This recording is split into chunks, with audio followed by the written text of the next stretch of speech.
What's up, ladies and gentlemen? Omni-sensei here with What If I Was Reborn in Frieren as Demon? Path to Demon King, Part 2. If you enjoy this type of content, please gently click the like button. Also, subscribe to the channel if you haven't already done so. Remember to check out the original story linked in the description. Without further ado, let's get into the legend of the Demon King.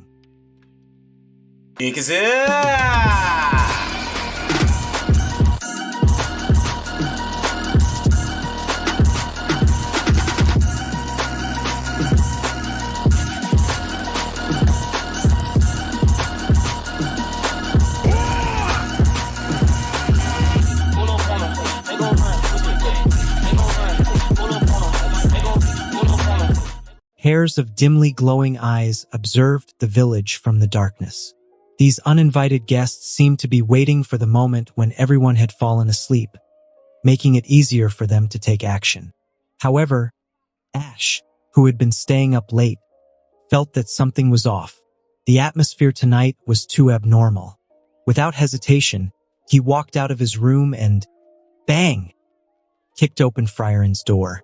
The door, which had been in disrepair for a long time, or perhaps weakened by him previously, fell down with a single kick, sending dust scattering across the ground. What now? Frieren, who had been lying in bed, sat up suddenly, glaring at him fiercely. I tried my best tonight, didn't I? Why are you tearing my door down? This isn't the time to talk about that.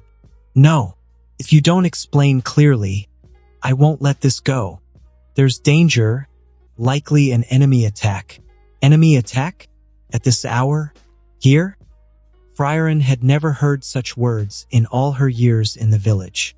She was suspicious for a moment, wondering if Ash had been on the battlefield for too long and was becoming overly nervous. Just like those old soldiers who grew paranoid, always thinking danger was lurking around. In this world, there was no official term like post-traumatic stress disorder, just as there hadn't been in ancient times. But that didn't mean such a condition didn't exist. It simply hadn't been diagnosed yet. Frieren, who had read about similar situations in books, couldn't help but look at Ash with sympathy. Should I cast a sleep spell on you? You, forget it. Just come with me. Huh? Wait. Before Frieren had a chance to refuse, Ash gave up on explaining and grabbed her by the ankles, dragging her off the bed. Effortlessly lifting her upside down, he walked out of the room with her in tow. Ash had performed this maneuver at least 5 times in the past 2 years, so although it was the first time he'd carried her out of her room, Frieren looked almost indifferent, as if resigned to her fate. While still trying to maintain some dignity by covering her skirt, she cast an irritated glance at him from below. You're the legendary hooligan, right? I'm not interested in children. I'm an elder. I'm not interested in old ladies either. Old lady. This is the second time. Frieren hadn't cared much initially, but when she heard these words again, a subtle shift occurred in her expression, as if she mentally jotted down his remarks in a little notebook. Ash, however, was focused elsewhere, surveying the area. Be quiet. Listen carefully. Don't you sense something wrong?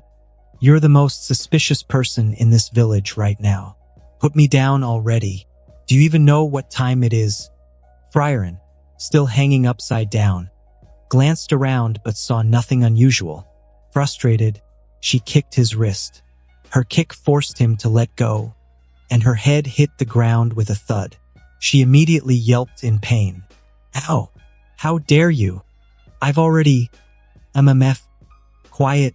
Before Frieren could finish her complaints, Ash thrust his hand over her mouth, silencing her instantly. She was so confused that she forgot the pain and just stared blankly, looking at the bastard in front of her who had his fingers in her mouth. But it was then, as neither of them made any sound, that she finally noticed something unusual. The surroundings were much quieter than normal. In the village, deep within the forest, the absence of insects or birds singing at night was extremely rare. Even Frieren, despite her usual carefree nature, found this silence unsettling.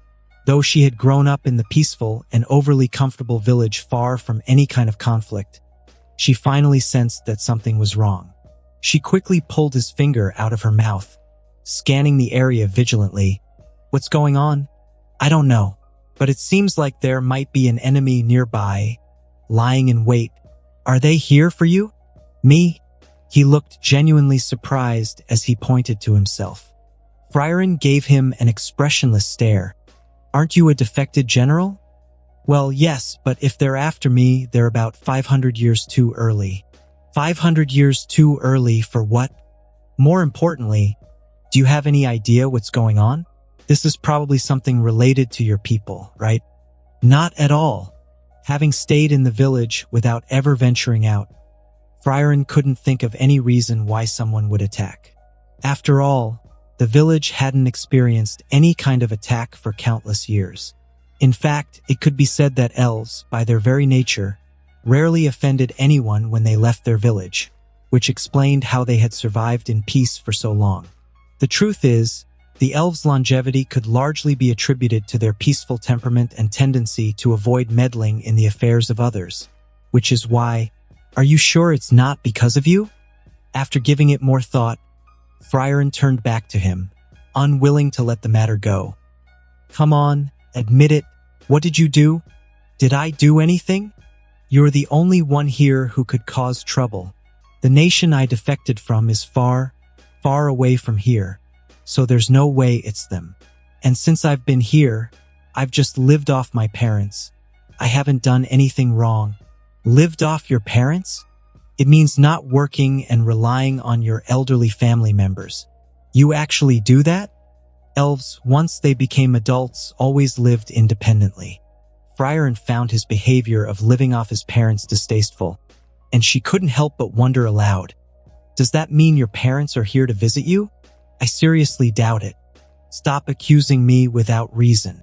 Clearly, this is something your people must have done. But we haven't offended anyone." "Really? If everyone were like you, we wouldn't live that long, would we?" Frieren gave him a sidelong glare, still keeping an eye on their surroundings. Ash shrugged. "Who knows?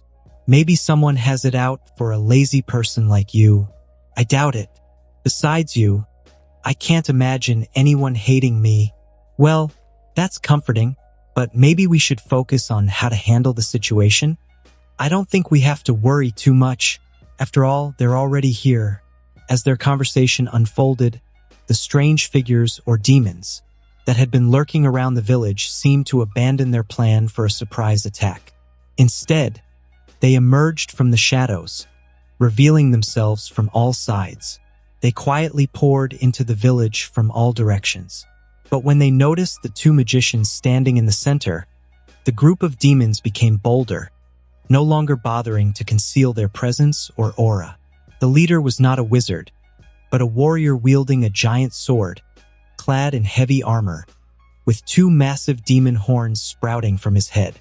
Suddenly surrounded by this horde of demons, Ash and Frieren were instantly on high alert. Even the elves who had been sleeping peacefully in the village stirred, sensing the dangerous presence of these intruders who made no attempt to hide their power. "Oh no! Should I run?"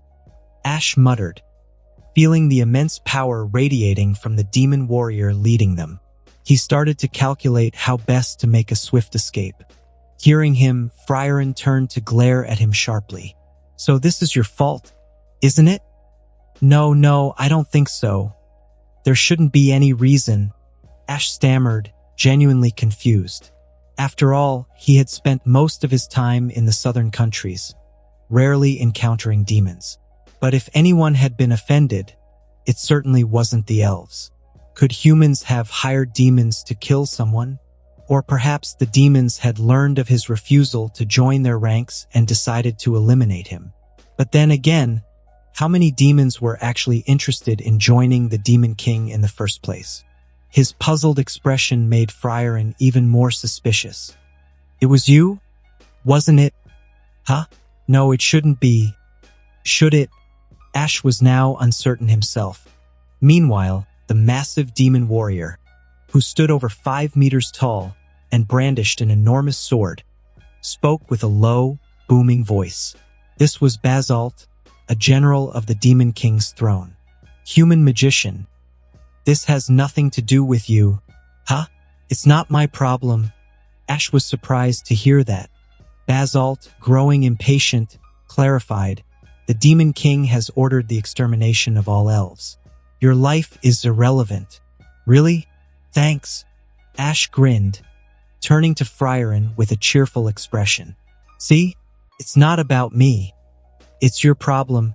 Coward, Frieren muttered, not even bothering to look at him. Her focus remained on Basalt. If you want to flee, go ahead. Stop embarrassing yourself here. That's harsh. Do I really seem like that kind of person to you? How would I know what kind of person you are? How long have I even known you? We've known each other for 2 years. Only 2 years? Maybe I should just leave. Ash rubbed his face in frustration, casting a glance back at the demon general Basalt, who stood with his sword at the ready. Basalt, clearly growing more irritable, grumbled, I've told you already, it's your choice. Leave or stay. If it weren't for his current mission and the need to conserve his strength, Basalt would have preferred to kill them both right then and there. Oh, forget it, Ash sighed. I'm not like these cold-hearted elves. I've been living here for 2 years, so I've grown attached to the place. Is that so? Then, kill them all. Basalt's eyes gleamed with a chilling light, and without hesitation, he raised his giant sword high. The demons instantly sprang into action, casting spells or charging forward with their weapons raised. Meanwhile, the villagers, jolted awake by the commotion, scrambled to organize their weapons or quickly prepared to cast defensive magic. At that moment, Ash unsheathed the saber he always carried and stepped forward. I'll take care of the big guy. You handle the rest. Really? That would help a lot, Frieren replied, a little surprised, but she raised her hand without hesitation. Instantly, lights of various colors began to illuminate the entire village as her magic took effect. Pathetic, truly pathetic, Basalt muttered as he observed Ash approaching with the saber in hand. Beneath his helmet, a sneer formed on his face. A magician thinking he can fight a warrior with a sword? Are you begging for death? No, you've misunderstood, Ash said calmly. This is just for making it easier to harvest lives after using magic. I call it Reaper number 7. What nonsense is that? Don't worry, it'll be over soon. You're mocking me, aren't you? Although Basalt wasn't among the most famous or powerful generals, he was still a demon general.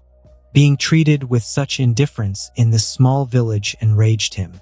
That's not it at all. I'm just, die.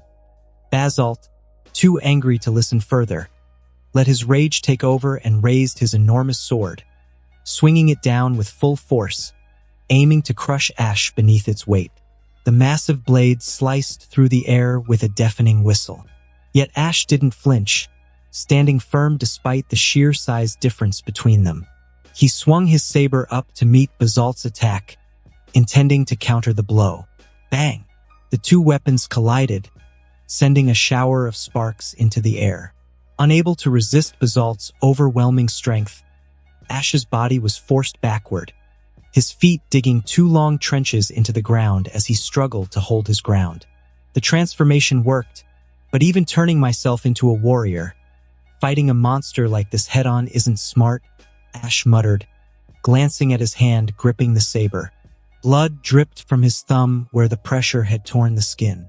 In this world, the difference between a magician and a warrior lies in how magic is used to enhance one's body and attacks. The transformation spell, which Ash called Reaper Mode, was supposed to make him a warrior. Yet, even with the transformation, he was still no match for this opponent. But Basalt, unaware of Ash's internal thoughts, instinctively took half a step back but felt deeply insulted when he saw Ash still standing. A mere human? A mere magician? With a roar, Basalt swung his massive sword once more, creating a powerful wind as he aimed to cleave Ash in half. But this time, Ash didn't dodge or flinch. He suddenly stomped on the ground with force, The earth trembled violently, and purple lightning sparked around him, crackling with the force of gravity. The ground within a 6-meter radius around Ash began to fracture as if struck by an immense invisible force. Basalt's massive sword, entering the affected zone, was forced off course, missing Ash's head by mere millimeters. The blade only grazed his clothes before slamming into the ground like a thunderous cannon. Boom! The ground, already weakened by Basalt's immense weight and strength, finally crumbled, splitting apart from the force of the blow. A massive sword, larger than anything a warrior might wield, crashed down, and under the influence of the strange gravity, the earth trembled and split apart. Although the dust was affected by the abnormal gravity, rising in an oddly erratic way, bits of rock still exploded outward, with some striking Ash, causing him to wince in pain. Millie, who had just rushed out of her room, witnessed this scene. She had initially been worried that Ash would be easily defeated, but what she saw now was utterly shocking. In the past, Ash had always been so serious and diligent about magic, to the point that even an elf like Millie couldn't help but admire his commitment. It was precisely this hard-working attitude that had brought him to this moment, allowing him to remain absolutely confident in his abilities and magic. Even in the face of death, where the slightest mistake could result in him being cut in half, Ash refused to retreat. Of course, that's how Millie perceived it. In truth, no one noticed the cold sweat trickling down Ash's face, nor that his body had stiffened. In reality, it wasn't that Ash didn't want to retreat. It was simply the first time he had used his Gravity Thunder spell, which he had painstakingly developed by merging his own research with the gravity magic of the mythological era. And in the heat of the moment, he had misjudged his step, driving his foot too deep into the gravity-compacted ground. As a result, he was stuck. The gravity had made the earth beneath him harder than concrete, and though his body hadn't crumbled under the pressure, he couldn't move. It was a testament to his strong physique that his legs hadn't snapped under the weight. Fortunately, when Ash leaned backward, his head narrowly avoided being split like a watermelon on a hot summer day. But before Ash could fully process his luck, Basalt, the towering demon before him, was equally stunned. Though Basalt had no idea why his sword had suddenly grown much heavier and harder to control, he knew this bizarre shift was somehow the work of the human standing before him. It doesn't matter whether you're a magician or a warrior. Today you will die, Basalt growled, his eyes flashing with a mix of arrogance and cruelty. After another failed strike, Basalt, now fully enraged, decided to go all out. He slammed his foot into the ground and charged straight into the field of abnormal gravity. With a thunderous roar, like that of a massive tank, he swung his colossal sword in a wide diagonal arc, aiming to crush Ash like a tornado of death. Just as the blade approached, the gravity surrounding both Basalt and his sword vanished. The massive blade whistled through the air, missing Ash by inches as he ducked low and dashed underneath it. Without missing a beat, Ash shot beneath the sword and slashed at Basalt's legs. A thin trail of blood followed his swift strike as he moved past the demon general. It was only a moment later that Basalt registered the sharp pain in his heel. His eyes widened as the sensation hit, but he quickly dismissed the wound as insignificant. However, the blood, now free from the previously altered gravity, gushed out like a burst dam, splattering around them. The heavy armor Basalt wore pressed down on the wound, amplifying the pain. Unable to withstand it, the powerful demon general dropped to his knees. Basalt was left speechless, unable to comprehend the sight before him.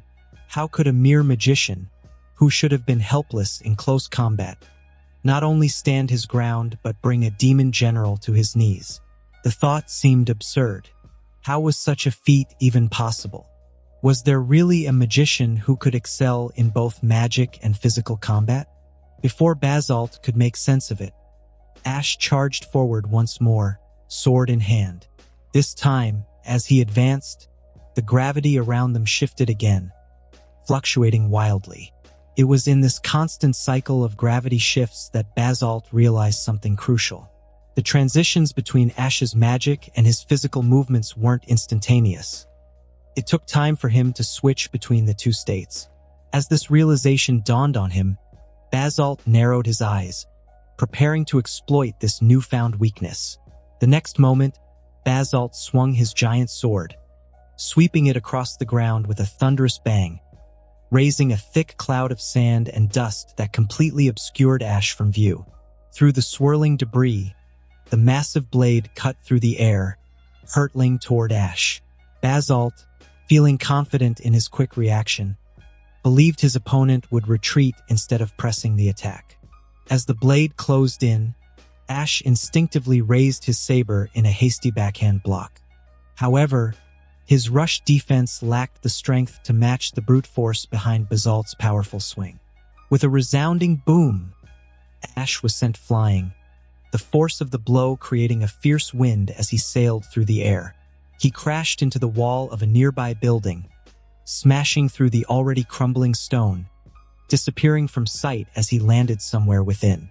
It seemed Ash had been defeated, but no one at the scene paid any attention to his condition, or perhaps they simply didn't have the luxury of doing so. The battlefield was filled with cries of battle, but in truth, the fight between the demons and the elves had become heavily one-sided. Apart from Frieren and Millie, the elves were struggling, and the air was filled with not only roars but also the screams of the dying.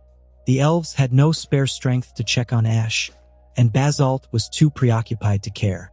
With swift, determined steps, he charged toward the stone house, his sword raised high, and swung it down in front of the building. The already dilapidated stone house crumbled further, losing an entire wall as it collapsed under the force of the blow. As smoke and dust filled the air, obscuring his vision, Basalt continued to swing his sword wildly, slashing through the haze in an attempt to kill his hidden opponent. But before he could deliver another blow, the dust and debris in the air suddenly froze, suspended by an unseen force. The particles hovered momentarily before. Boom! A powerful shockwave sent the sand and gravel flying like shotgun pellets, catching Basalt off guard. The debris pelted his armor with a relentless crackle, though it didn't penetrate the thick plating. However, a small hole was punched into his mask.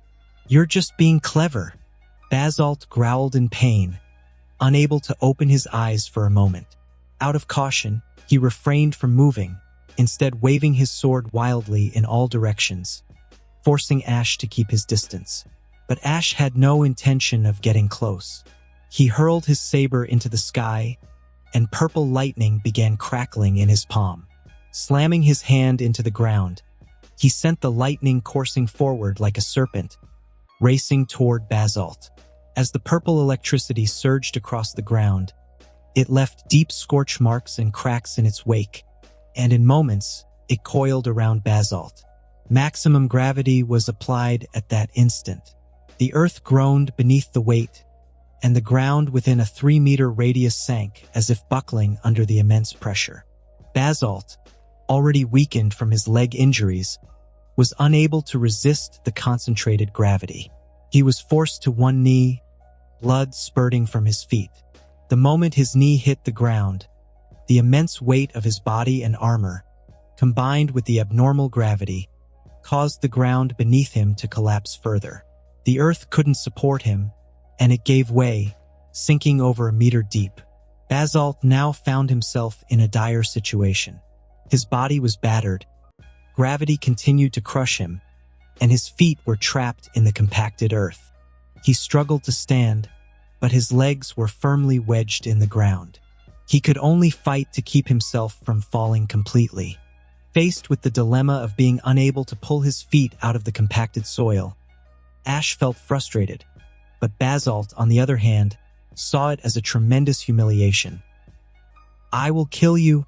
I will definitely kill you, human." Wait a second.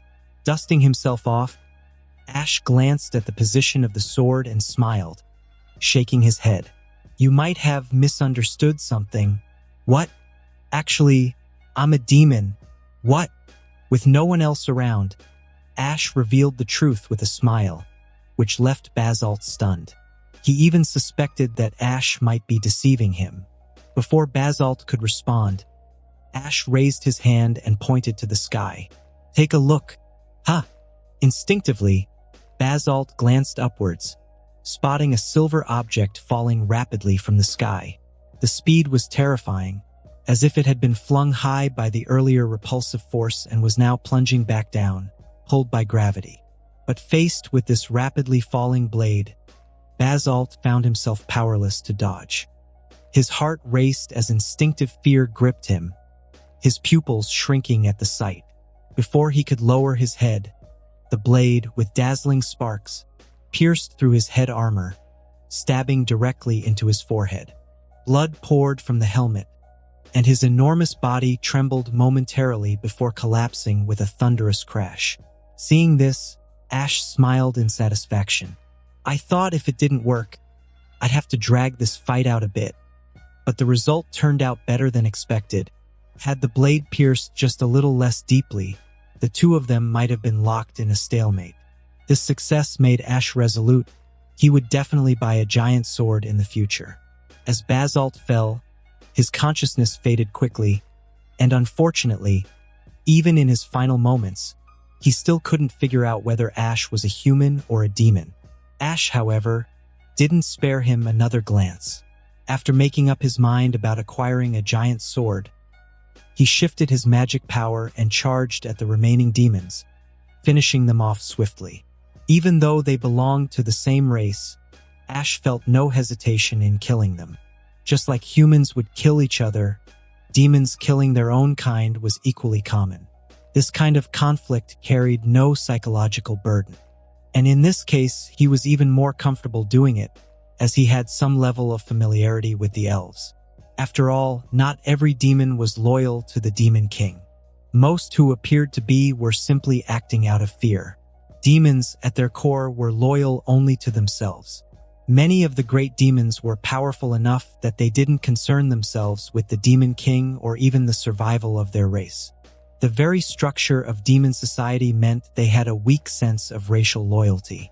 By the time the sounds of battle in the village had completely died down, the demon clan's night attack was finally over. But flames and smoke still rose from the village, casting a heavy shadow over the area. Since demons left no remains after death, the ground was now littered primarily with the corpses of fallen elves, their bodies strewn across the blood-soaked earth. The expressions of the surviving villagers were grim, but surprisingly, no one broke into tears. Some were even calmer than Ash had expected. "I can't help but feel they're as cold as the demons. Are they just a peaceful version of demons?" Ash, feeling a bit melancholic about the death of someone familiar, walked past the corpses. He glanced at Frieren, who was staring at her fallen companion's body with a blank expression, and couldn't help but sigh. Frieren looked up, clearly displeased. "Are you ready to be punched for saying something like that right now? Don't get me wrong. I was just voicing a thought. I didn't expect you to hear me since I said it so quietly. Normally, I wouldn't say such things out loud. It's even worse to say it behind someone's back. Well, are you planning to hit me, the person who just helped you? If you can do that, then I truly admire you. Do whatever you want." "Pathetic. I just helped you, didn't I?" "Thank you, pathetic one. But I'm not in the mood for a chat right now." Frieren lowered her tired eyes as she glanced at the bodies of her fallen companions. Her arm was still bleeding, but it was temporarily bandaged with gauze. Millie, who had performed some emergency first aid, approached and sighed. "This village can't survive any longer. It's time to move on. What are you planning to do? Is that what you're thinking about right now? You're even colder than I am." Ash gave her a bewildered look. Millie just shrugged. "I can't help it. Everyone here is so distant. The only one I'm even remotely familiar with is Frieren." "I see." It felt as though these elves were, indeed, a peaceful version of demons. This time, however, Ash kept that thought to himself, sighing at their apparent indifference. He collected himself and, thinking of Ciri, who also showed little concern for her own people, he stopped dwelling on it. Glancing at the corpses scattered around them, he suggested, "Anyway, before we move on, we should at least take care of these bodies, don't you think? That's all we can do for now." Frieren sighed softly, saying nothing more to him. Quietly, she and the other elves began to tend to the fallen. Before they could finish, however, an unfamiliar figure stepped into the ravaged village. A late arrival. Coincidentally, it was someone Ash barely knew. Flam, his senior sister. Flam noticed the signs of battle in the distance and the beam of light cutting through the air. She rushed over but arrived a moment too late. When she got to the scene, the battle had ended. To her surprise, many villagers were still alive. The demon general's armor and weapons lay abandoned on the ground, which indicated that the villagers had not only survived but also managed to defeat their enemies. In disbelief, she thought to herself, they actually won. What? Ash? She muttered as she spotted him. "Oh, isn't this my dear senior sister? How have you been these days?" Ash replied casually. "No, this is only our second meeting, right? What's with that blank expression and strange greeting, dear?" Flam looked at Ash with bewilderment, wondering, is he mocking me? That's a misunderstanding. I just want to improve our relationship and break the ice. Setting that aside for now, were you the one who dealt with this guy? Flam glanced at the remains of Basalt's armor, but Ash pointed at Frieren and said, "Not entirely, since this one over here helped out." "This one?" The strange introduction made Frieren, who was dragging a corpse, turn and shoot Ash an irritated look. Flam, still confused, asked, "What are you even doing here?" "Obviously, I came here to study, but I don't know how I got caught up in this mess." Ash sighed dramatically and shook his head. Before Flam could respond, Ash changed the subject, asking, "By the way, you should have returned by now, right? How is Ciri doing? I mean, how's she feeling lately?" "She's feeling inexplicably good. Probably because you're not around. That's such a shame.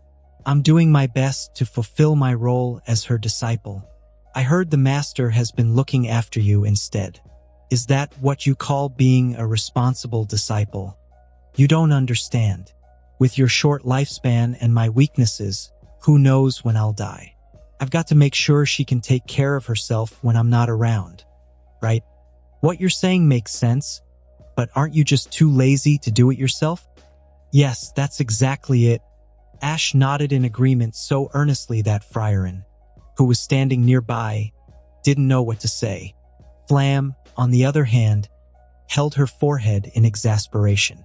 She could already feel a headache coming on and couldn't help but feel a bit sorry for her master, who had raised such an oddball disciple. Still, she decided to let it go for the moment.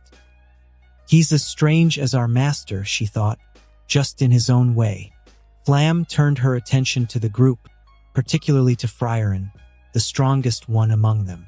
As she watched Frieren continue to drag the bodies, Flam began speaking to her. The two appeared to be discussing something, but Ash wasn't quite sure what. Not that he cared. He simply dug a pit to bury the fallen elves, and then sat beside it, sipping the wine Millie had given him. "So, what are you going to do next, Millie?" He took a sip and glanced at the elf beside him. "Are you going to just live a life of doing nothing? Is that even an option?" Millie replied, "Sure. I don't want to end up like you. You should be more careful. The demons are slaughtering elves. Why don't you try learning some magic?" "Well, I'll be more cautious next time." Millie, who was always lively yet somehow quirky for an elf, stood up with a smile and began walking toward Frieren. She waved goodbye to Ash without turning around and called out, "I'm off. Hopefully we'll get the chance to meet again sometime. Bye." Even though they said their goodbyes, they both knew that, without any sort of agreement, meeting again in such a vast world was unlikely, almost a luxury. Millie, without mentioning it further, smiled as she went to say her goodbyes to Frieren. After burying their fallen comrades, The other villagers also prepared to leave. But before that, Ash and Frieren departed first, accompanied by Flam, who, for reasons unknown, had decided to take Frieren as her apprentice. Speaking of which, Ash, now carrying Frieren on his back, suddenly looked back as if he had just remembered something. Hearing his unexpectedly excited tone, Frieren, who was lying on his back, became immediately suspicious. "What is it? You've become Flam's disciple, right? Doesn't that make you my nephew? In that case, shouldn't you call me Uncle Master? Are you forgetting that I also taught you magic?" she countered, unimpressed. "Well then, how about this? I'll call you my nephew, and you can just call me by my name. We can each mind our own business. Deal? No matter how you put it, I'm the one who'd be losing out." "So, no," Frieren replied, turning her head away, clearly uninterested in continuing this ridiculous conversation. Flam, walking beside them, placed a hand on her forehead, refusing to get involved in this strange exchange. Just as Ash was about to keep pressing the matter, 3 cloaked demons suddenly appeared at the side of the road. Initially, they had concealed themselves, but upon seeing that the trio were magicians, they emerged, much like Basalt had done earlier, demanding they hand over the elf. "Demons are predictable like this," Flam began, speaking to no one in particular. "Though they're deceitful and cunning, they also pride themselves on their magic. They'll never attack a magician by surprise. They always want a fair fight." While she spoke in an oddly casual and vulgar tone, Flam let Frieren down from Ash's back, signaling that he was about to surrender. However, she continued talking slowly. "You see, when it comes to magic, demons are arrogant. They have full confidence in the spells they've studied for years. In other words, they're just pompous idiots." Without warning, Flam raised her hand, and a golden light flashed. In the blink of an eye, the hillside nearby transformed into a massive crater over 20 meters wide from the explosion. After this display, Flam turned back to Ash and Frieren, her expression calm and indifferent. They were skilled magicians, but even the most skilled can die from a simple mistake. Magicians live an extreme life. Our bodies are much weaker than those of warriors. If we're careless, even a child could kill us. "Is that why you've been concealing your magic power?" Ash asked, noting the intense aura now emanating from her. "But how long have you been hiding it?" "Surely not all the time." "Exactly. By making the enemy misjudge my power, I deceive them and take their life, disgracing the so-called noble art of magic. That's my most despicable tactic." "You're a bit strange," Ash remarked, raising an eyebrow. "You were just calling magic bullshit, but now you're calling it noble?" At the end of her speech, Flam lowered her eyes, a sorrowful expression on her face. It became clear to Ash that she was speaking more to herself than anyone else, certainly not to the now obliterated demons. "I love magic, but I also hate it. Haha. Anyway, let's head back," Flam said, changing the subject. "We need to inform the master that we've accepted a new disciple." Ignoring Ash's perplexed expression, Flam started walking ahead, not waiting for a response. Ash, feeling somewhat helpless, continued to carry Frieren on his back as he followed behind. The one thing they were grateful for after being attacked repeatedly was that they were heading in a different direction from Millie. Since the demons had come from elsewhere, they didn't need to worry about the safety of the villagers or Millie for the time being.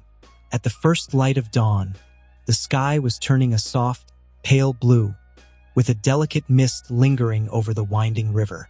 3 figures walked slowly through the haze. Although Flam had mentioned they were going to report to her master, she didn't seem to be in any particular hurry. They took their time along the way, more like tourists than people on a mission. At times, they would pause in a flower-filled meadow to enjoy the tranquility, or climb onto large rocks to take in the scenic views of green waters and lush mountains. Sunlight filtered through the treetops, casting dappled shadows across their path. Their journey felt more like a casual outing than a serious quest. Despite this relaxed pace, Flam still taught Frieren as they traveled. Ash, always eager to learn, joined in, though this caused Flam a bit of a headache. She seemed to have some unspoken concerns, but in the end, she brushed them aside and continued teaching them both. It took the trio nearly half a year to cross the border into the neighboring country, their slow progress due to the leisurely nature of their journey.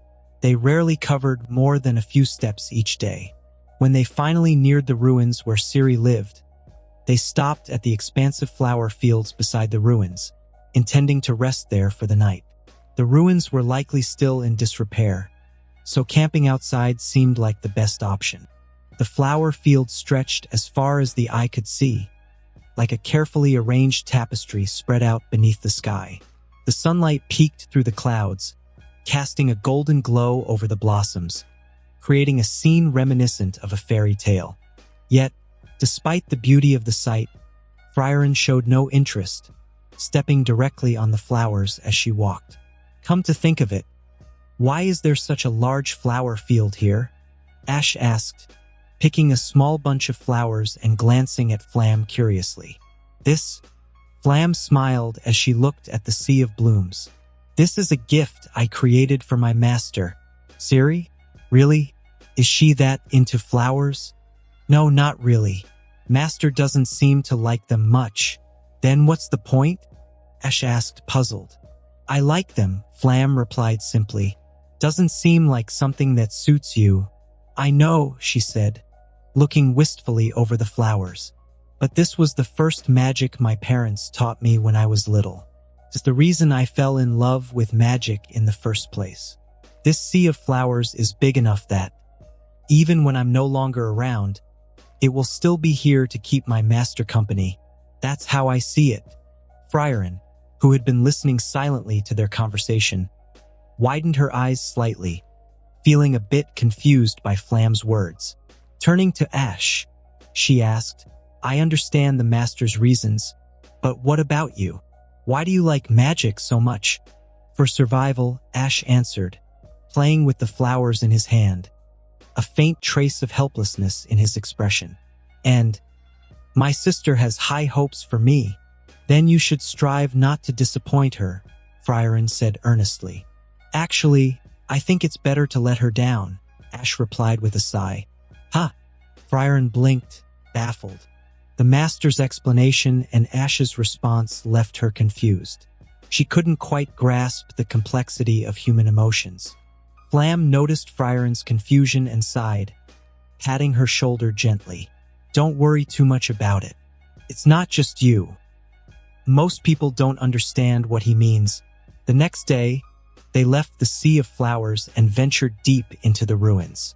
Eventually, they arrived in the familiar Grand Hall.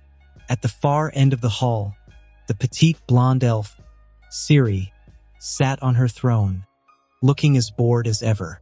As they entered, Frieren followed Flam's lead, kneeling on one knee before her master. At this moment, Ciri showed an amused smile but turned her gaze toward Ash, who was sitting cross-legged beside her, reading a book. Hey, kid over there, did you see that? This is how a proper disciple should behave. Can you stop picking on me all of a sudden? Besides, don't you hate all that formal etiquette stuff? Ash replied without even looking up, his eyes still glued to the book in his hands. Who said that? What I value most is etiquette. Then how about you stop putting your feet on the chair and actually sit properly? Ash glanced at Ciri, who wasn't sitting, standing, or even squatting in a proper manner. He was too tired to even complain further. Tisk, you're really sharp when it comes to these things.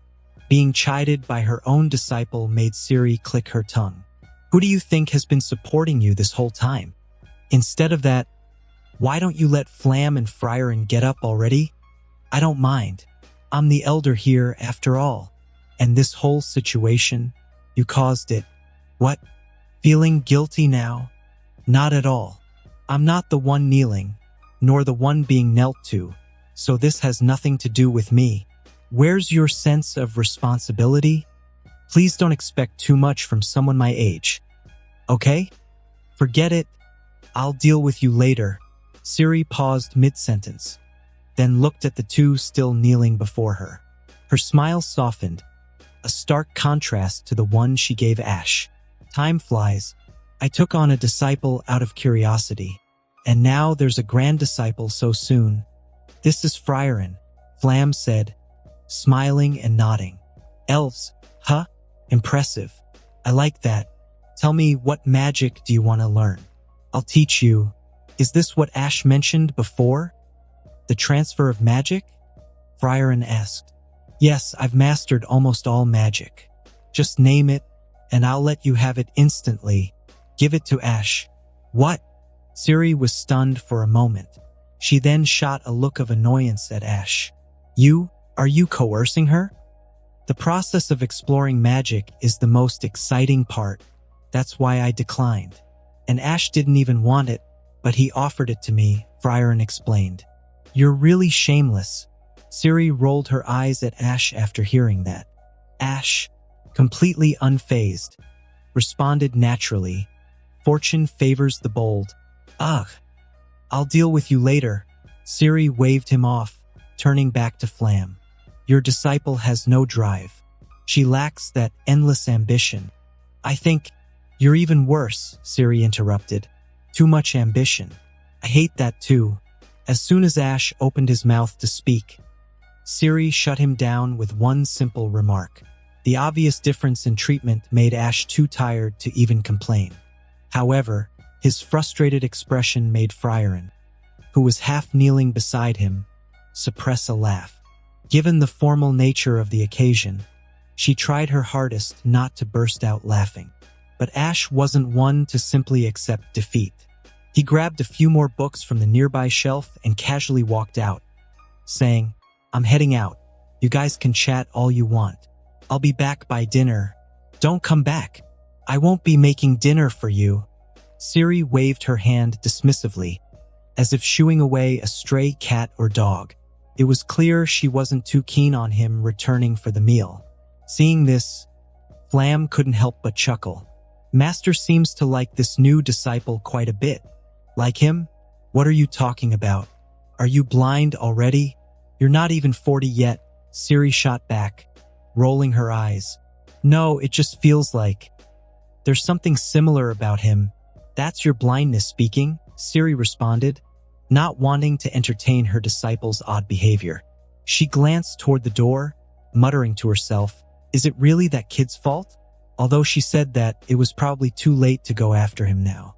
She sighed and decided to discipline him properly once he returned. He always caused trouble, and much like her, he didn't care much for following rules. But of course, she didn't care. After all, she was the elder and didn't need to follow or understand any rules. But the younger generation couldn't behave like that, right? Still, despite her thoughts, Ash had no intention of returning anytime soon. He knew if he went back, he'd just be compared to the more obedient disciples and get an earful about how others behaved better. So, with a fresh magic book in hand, Ash decided to prolong his absence. Though it was a bit of a shame that he couldn't mooch off his master for food, it at least saved him from that headache.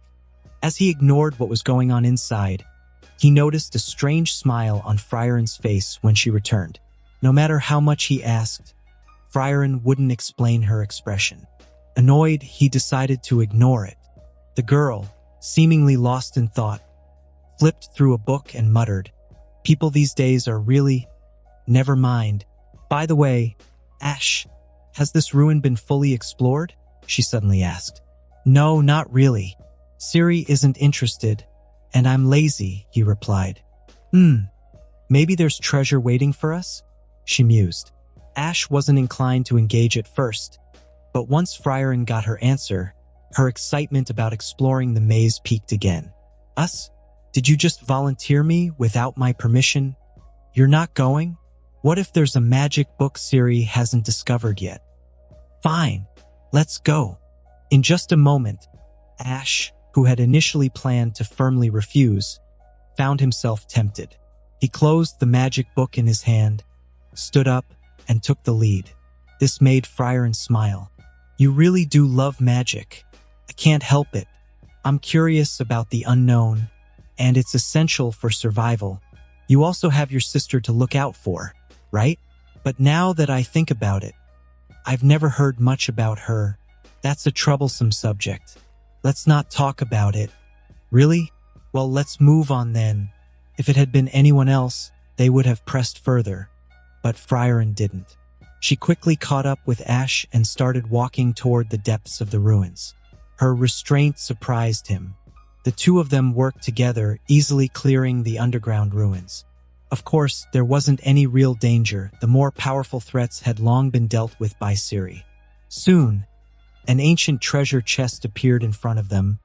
But what are you doing just squatting there? I already used magic to check it out.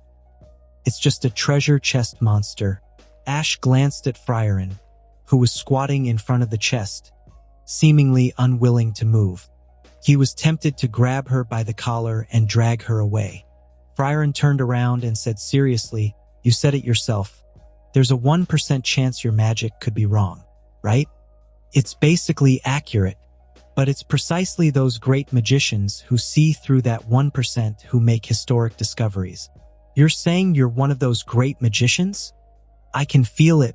Instead of replying directly, she gently stroked the dilapidated treasure chest with confidence. "There's a valuable magic book inside. Based on what? My experience as a magician. But you just left the village, didn't you? I've walked with you all the way here. You've never been to any ruins. What kind of experience are you talking about?" "I'm talking about my instincts as a magician. Trust me, Ash. There's a magic book in here." With that, she suddenly opened the treasure chest. The next moment, a giant mouth, instead of the magic book she had imagined, shot out and swallowed her whole in the blink of an eye, leaving only half of her body sticking out. Ash, who had wisely been standing a bit farther back, sighed in exasperation. "I told you already, but you still pretended to be an expert. You were so confident. I almost believed your lies." He wanted to turn around and walk away, pretending not to know this embarrassing person. But Frieren, who was lying there like a rag doll, suddenly began frantically wiggling her exposed rear and cried out desperately, "Ah! It's so dark. So scary. Get me out of here. Ash, are you still there? Get me out. It's pitch black in here, and I'm terrified. Are you a child? You're old enough, and you're still scared of the dark." Looking at her butt, which was surprisingly plump compared to her petite frame and wiggling uncontrollably, Ash couldn't resist giving it a light slap. "Ouch! Who just hit me? This is terrifying. I can't see anything. Ash, was that you? There was a monster earlier. When I killed it, its tail accidentally hit you. Really? Why does it feel like..." "Doesn't matter if you believe me or not. I'm leaving now. I believe you. Get me out. It's so scary in here." Trapped inside the treasure chest, Frieren had no choice but to tearfully plead with Ash for help. Although Frieren was reluctant, she knew that if she didn't want to use magic to attack the treasure chest monster, she had to temporarily compromise with Ash. The reason she avoided using magic was that, in such a confined space, the spell could easily backfire and cause more trouble, so she preferred not to resort to it unless absolutely necessary. The sight of Frieren, scared of the dark and wiggling her hips in panic, was so amusing to Ash that he was tempted to give her a few more smacks. However, knowing that dealing with the aftermath would be more trouble than it was worth, he decided against it, since he hated unnecessary hassle. Instead, Ash reached out, grabbed her legs from behind, and began pulling her out, like trying to uproot a stubborn carrot, attempting to extract Frieren from the treasure chest monster's gaping mouth. After a few hard pulls, Lillian screamed in pain. Wait, it hurts. It really hurts. I'm going to break in half." "Well, that's on you. Even if you wanted to take a risk, shouldn't you have cut it open with a knife first to check? Ancient magic books are fragile. Even a tiny scratch could ruin them. What if cutting it damages the treasure inside?" "You're still arguing? Do you even understand the situation you're in? Whatever. Just get me out. It's terrifying in here. At that moment, Frieren, usually calm and composed, seemed unusually vulnerable, like a frightened child.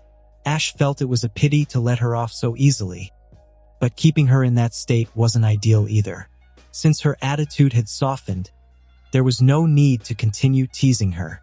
With a sigh, Ash got serious.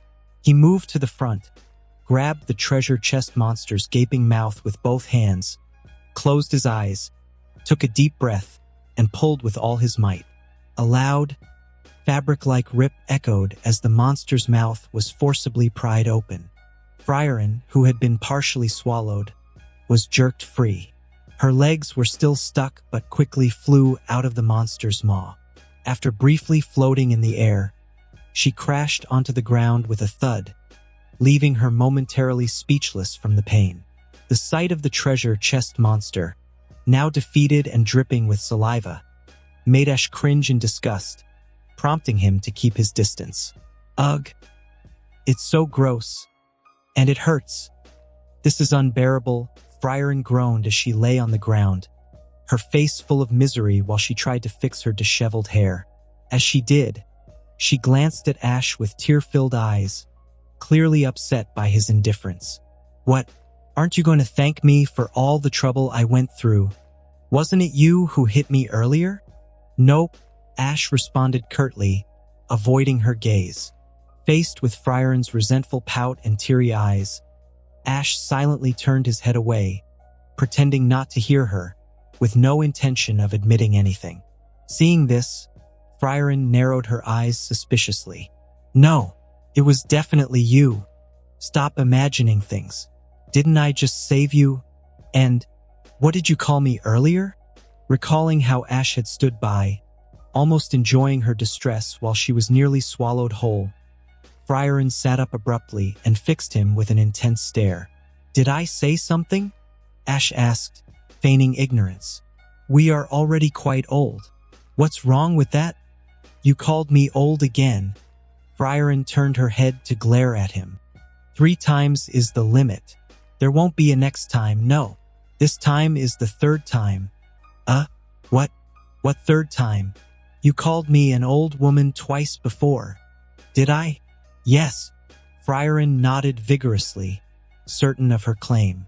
This left him speechless. What are you counting such an insignificant matter for? Are you really that vindictive? Wait a moment. I'll show you how powerful I am.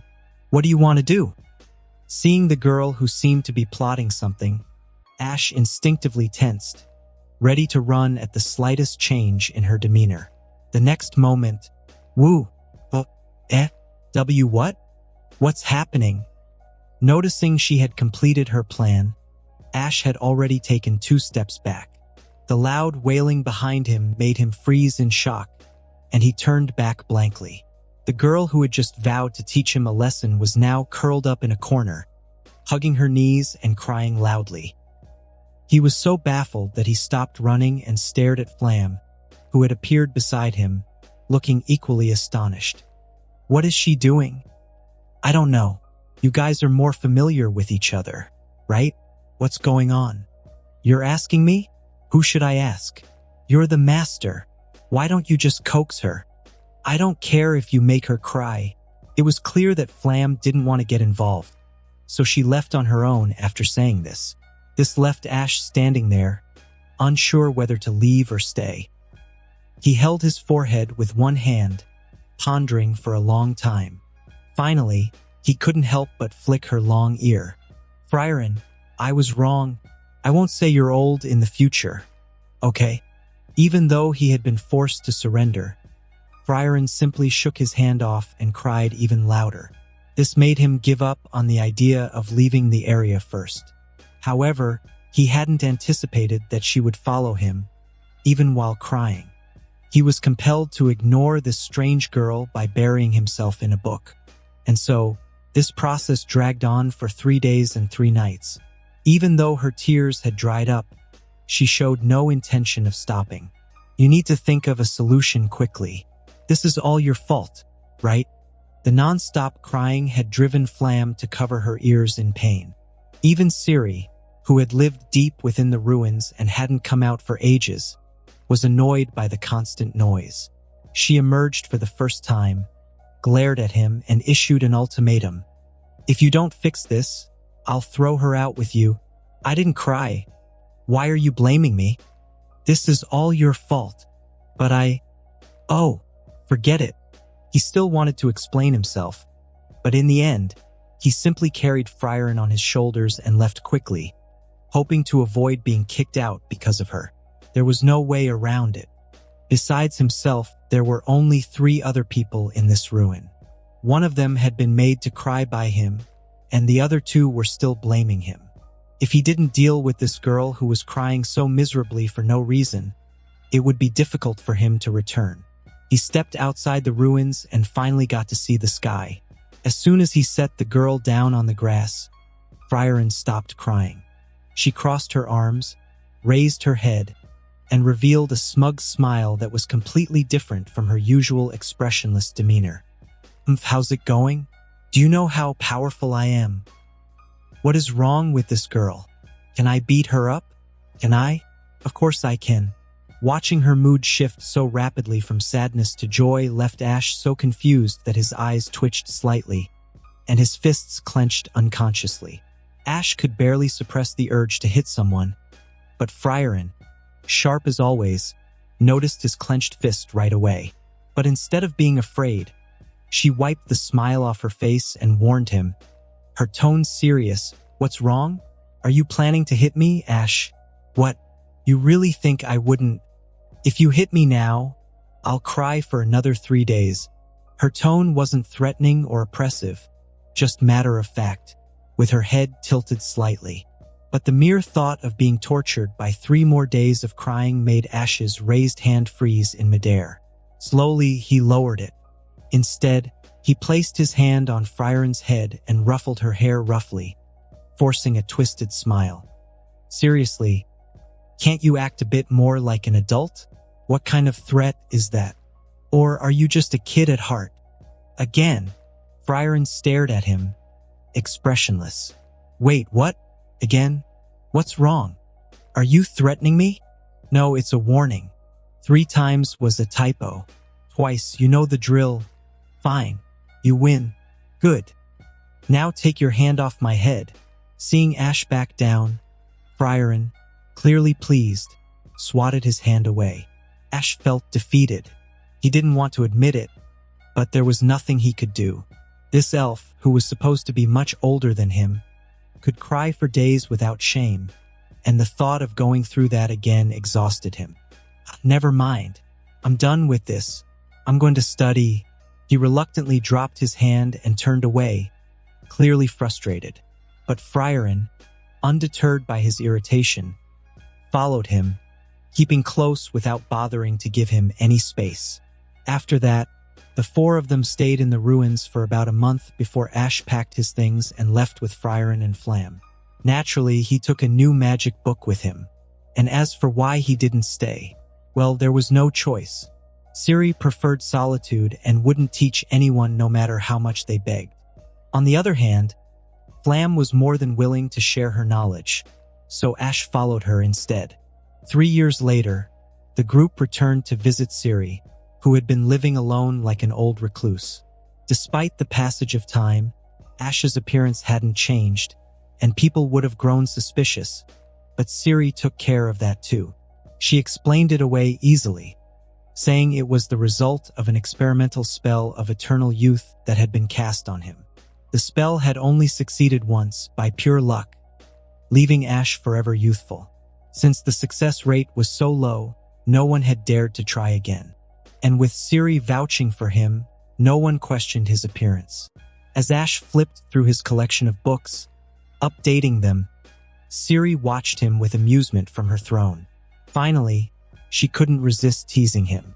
"Ash, are you really the type of guy who thinks anyone who gives you milk is your mother? I just love knowledge. I'm still your master, aren't I? What does that matter? Flam and Frieren know magic I don't, and they're willing to teach me. I'm willing to learn. It's a win-win." A win-win? It's all for your benefit. Honestly, the seniority here is completely messed up. You idiot, Ciri huffed, grabbing a book and flinging it at him without thinking. Ash caught the book midair, quickly slipping it into his bag. He sighed helplessly. If you don't teach me, what am I supposed to do? I didn't say I wouldn't teach you. I just taught you last time. Can't you wait a little? A little? 50 years. 30 years, maybe. Before that, I want to be alone for a while. Then I might as well look for Flam. It's only 30 years. Can't you wait? Only 30 years. Ciri knew he was a demon and didn't care about waiting 30 years. But Ash didn't know how to correct her odd sense of time. Waiting 30 years wasn't something he could just accept easily. Still, Ash realized that arguing wouldn't get anywhere, so he decided to drop the topic. Frieren, standing nearby, said with a serious tone, Ash, you should learn to take things slower. Don't always rush around like master. You act like time is running out, even when nothing's urgent. That's why humans don't live long. I've already told you, these are two completely different things. He really didn't want to continue this conversation, but he couldn't help glaring at Frieren. At that moment, Flam smiled bitterly and added, Frieren, Master, you're both elves, so your perspective is different from ours. But it's not that humans move too quickly and shorten their lifespans. It's that our time is limited. We're closer to death than you are, so we can't afford to wait. We have to act faster. I get it, believe me. The only one who doesn't understand here is Frieren, right? Ciri, who had lived through countless eras from the mythological age to now, shook her head while glancing at Frieren. She knew that having lived in a secluded elven village, Frieren wasn't accustomed to dealing with humans or their urgency. Frieren said nothing, not because she agreed, but because she was too lazy to argue. Just like all elves, her understanding of time was vastly different from humans. They could tell humans to wait a little, yet that wait could last decades. Even knowing that the person was a human, elves found it difficult to adjust their views. And from the human side, it was just as hard to understand why the elves took such a leisurely approach. It was simply their nature to never rush, even when it concerned others. After this conversation, which led nowhere, Ash still remained diligent in learning from Flam and Frieren. Despite Ciri's accusations of confusing generations, he even followed them out of the ruins under her speechless gaze. But as Ash was leaving, Ciri called out from a distance, offering some final advice. Ash, I don't care what you do, but don't pick up bad habits from those two. They waste so much time learning useless tricks, like controlling aura to hide their strength from demons. That's impractical? If they'd spent all that time training in other skills, Flam wouldn't need to sneak around hiding here. Focusing on such techniques is inefficient. Don't disappoint me either. I got it, no need to worry. Ash waved a hand dismissively, not bothering to turn around. That was enough to signal his agreement. While Ash might have brushed Ciri off on other occasions, this time he found himself leaning more toward her viewpoint. He didn't plan to waste much time mastering aura control. He would practice it just enough to get by in ordinary circumstances. Beyond that, it wasn't worth it, because rather than focusing on sneak attacks, Ash preferred the idea of using his time to grow stronger, and then overpower his enemies head-on. Compared to Ash's pursuit of the unknown, Flam had no interest in exploring the ruins and was equally indifferent to treasure hunting. In her opinion, the knowledge she gained from Ciri far surpassed anything the ruins could offer in a lifetime. Instead of wasting time exploring, she focused on realizing her dream, to teach magic to all of humanity. In fact, Flam had resolved that if she couldn't achieve this goal, she wouldn't return to see her mentor, using this promise as a motivator. This was because, compared to the world 500 years after Ash was born, humanity now regarded magic as a technology of demons, with public research into it considered taboo. Before returning to Ciri, Flam had already persuaded the Emperor of the Empire, which ruled most of the continent, to establish education for court magicians. While she took on this monumental task, Ash and Frieren did not participate, instead staying in the imperial capital as guests and sightseeing. Occasionally, Ash would sit in on lessons to consolidate his foundational knowledge.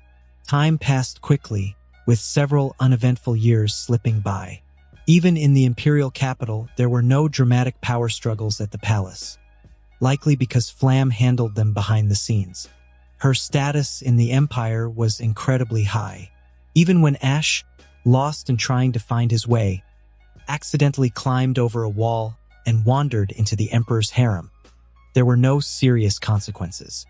He was simply forbidden from climbing palace walls again and was required to memorize the palace map.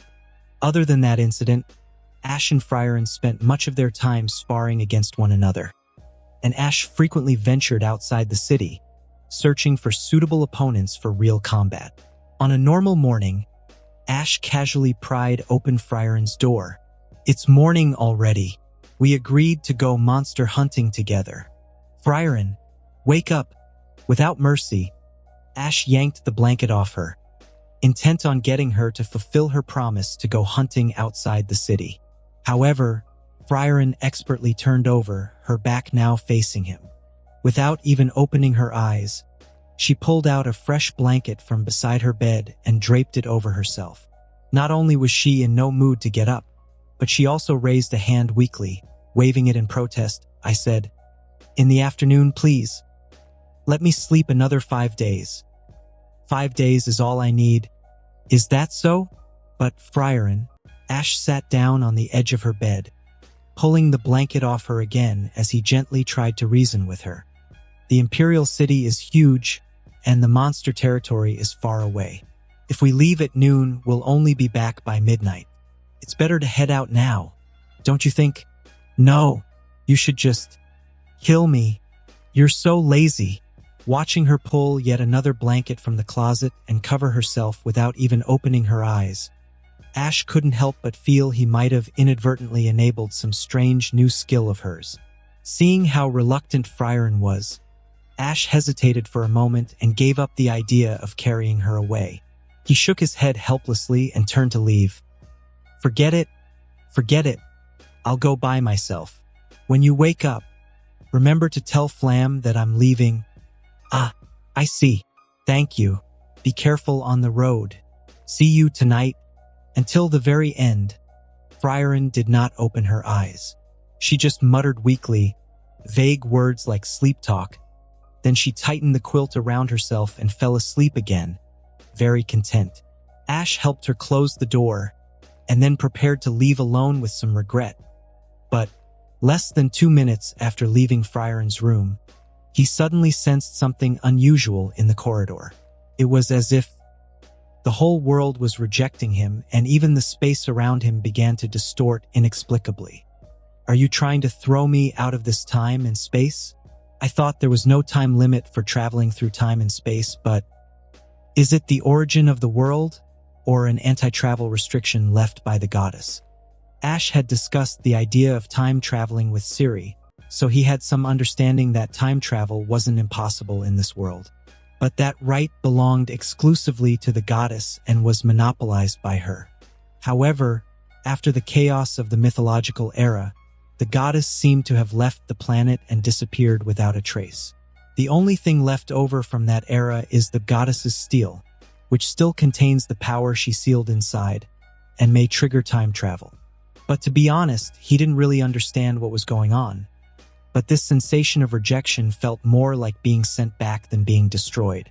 In this state, he realized he couldn't stay here much longer, so he drew his sword, intending to leave some information behind.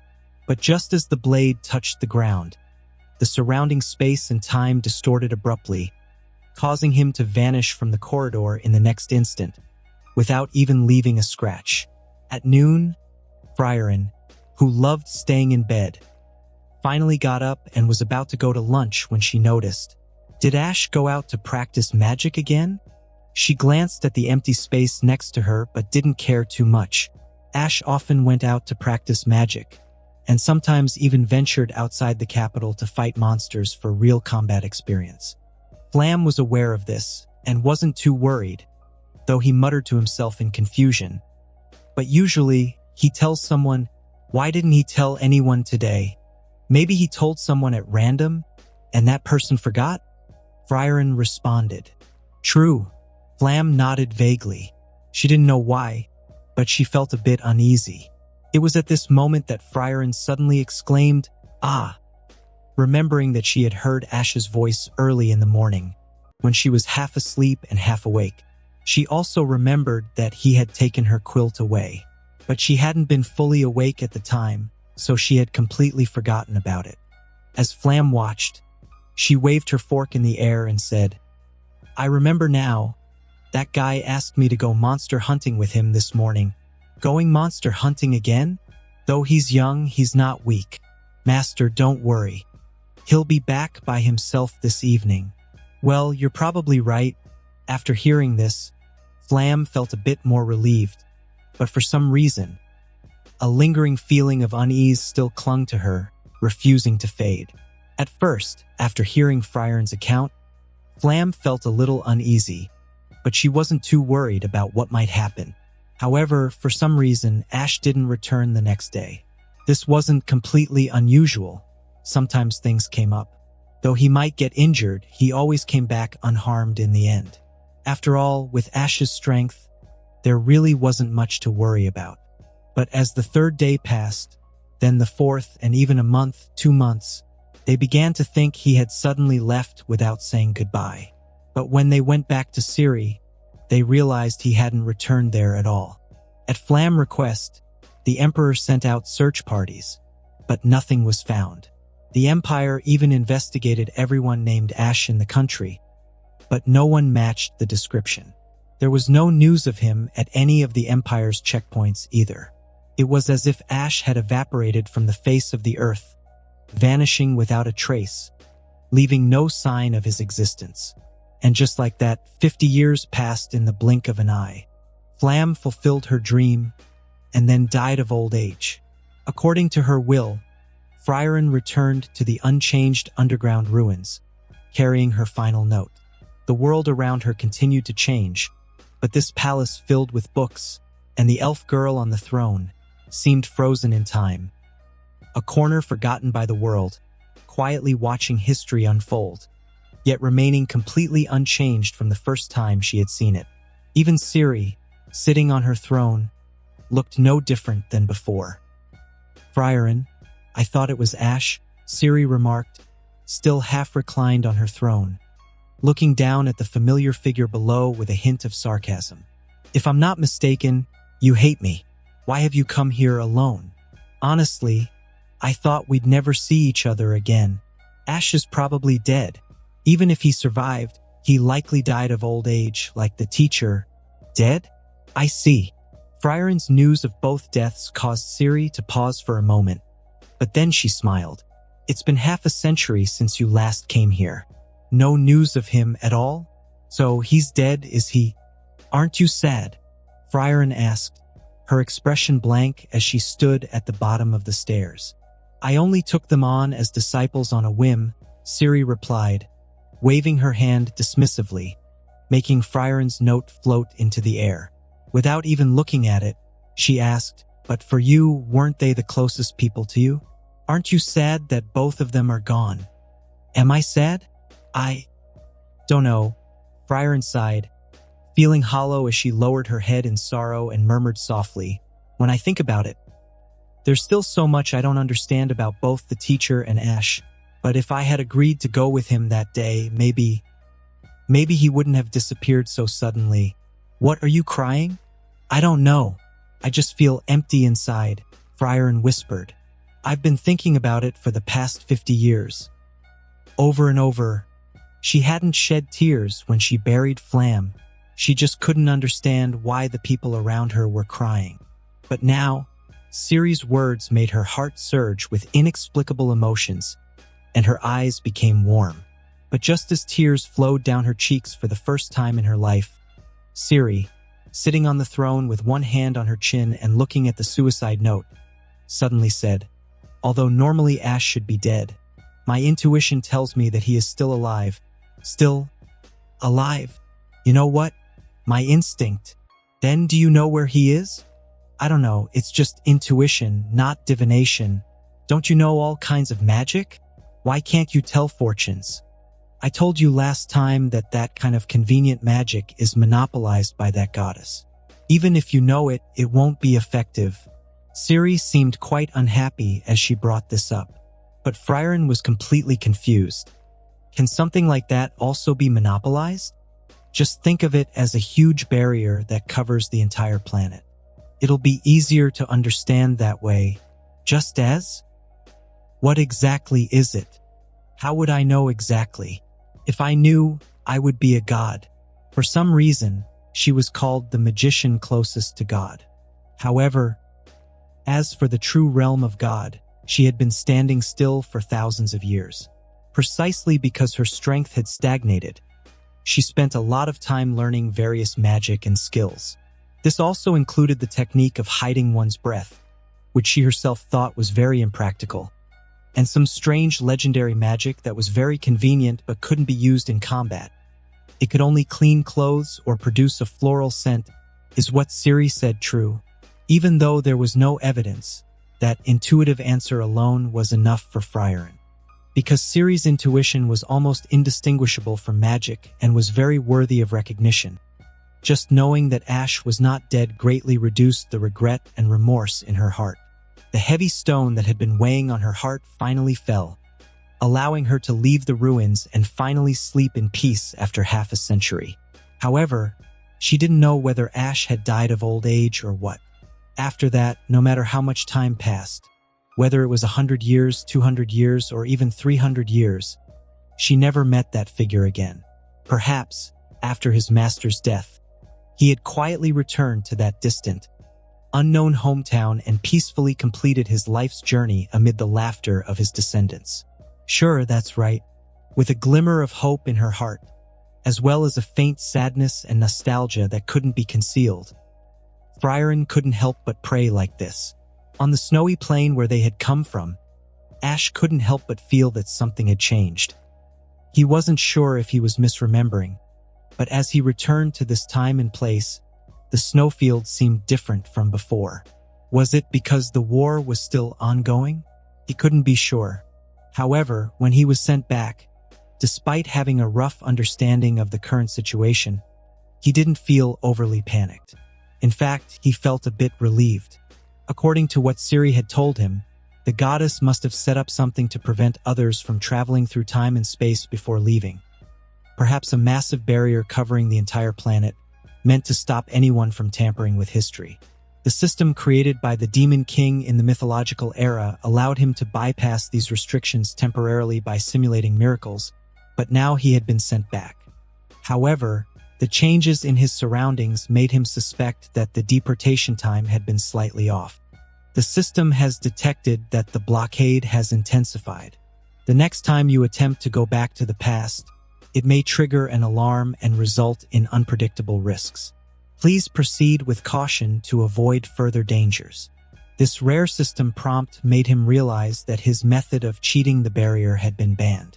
It was no longer available to him, leaving him with a sense of regret.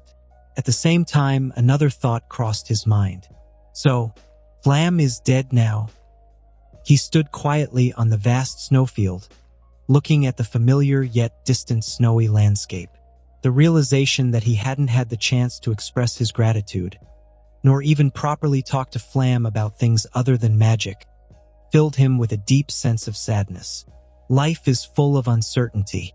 It's true, 8 or 9 out of 10 things never go as we wish, even though I'm no longer human, he whispered to himself. His last words were tinged with a hint of self-mockery. There was also a trace of bitterness, drifting in the cold wind like snowflakes, eventually disappearing into the endless snowfield just like his figure, fading away into the snowy expanse. Ash used to visit the town beneath the snowfield frequently. It was, after all, built by him. But now the town had completely changed. Everything from the past was gone, and the once familiar streets seemed to have undergone numerous renovations. This made him realize that a significant amount of time had passed since they had last set out. Still, he considered himself lucky when he came across a biography of Flam in a bookstore. The book, still popular in this era, vividly recounted Flam's story and even mentioned that she had an elf disciple and a human junior fellow apprentice by her side. History has indeed changed, but even reading it now only deepens my meaningless sorrow. In the illustrations, Flam still appeared as she had when he knew her. He lingered on the image for a few more seconds, sighed, and then placed the book back on the shelf. Of course, there were no portraits of Frieren or himself. After all, they hadn't played a significant role in the transformation of humanity. Yet from this latest edition of the book, he could tell that nearly 1,000 years had passed since that time. The vast time span made everything feel surreal, and Ash couldn't help but worry that Aura might be dead. Though demons, like elves, have no natural lifespan limit, they are still bound by the rule of the Demon King, who constantly drives them toward war.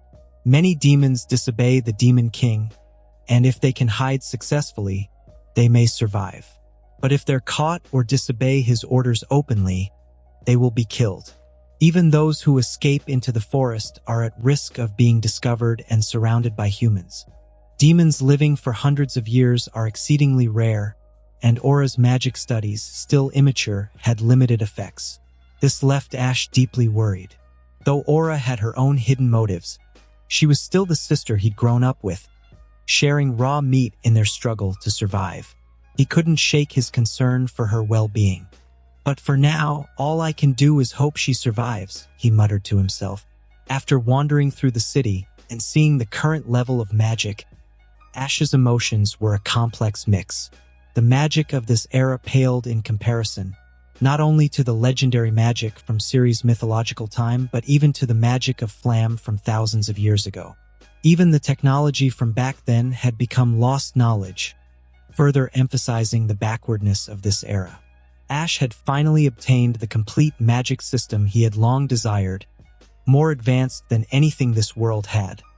But the price he paid was the disappearance of his only remaining family. Not only that, his first human friend, Kathy, who had once been his adjutant, was now long gone, and it was unclear if her descendants still survived. Even after all this time, he couldn't be sure if Frieren and Ciri had survived. Both were skilled magicians, but in a world full of dangers, even the most powerful could die. Hundreds of years could change far too many things. The street he recognized was one of the few remaining connections to his past.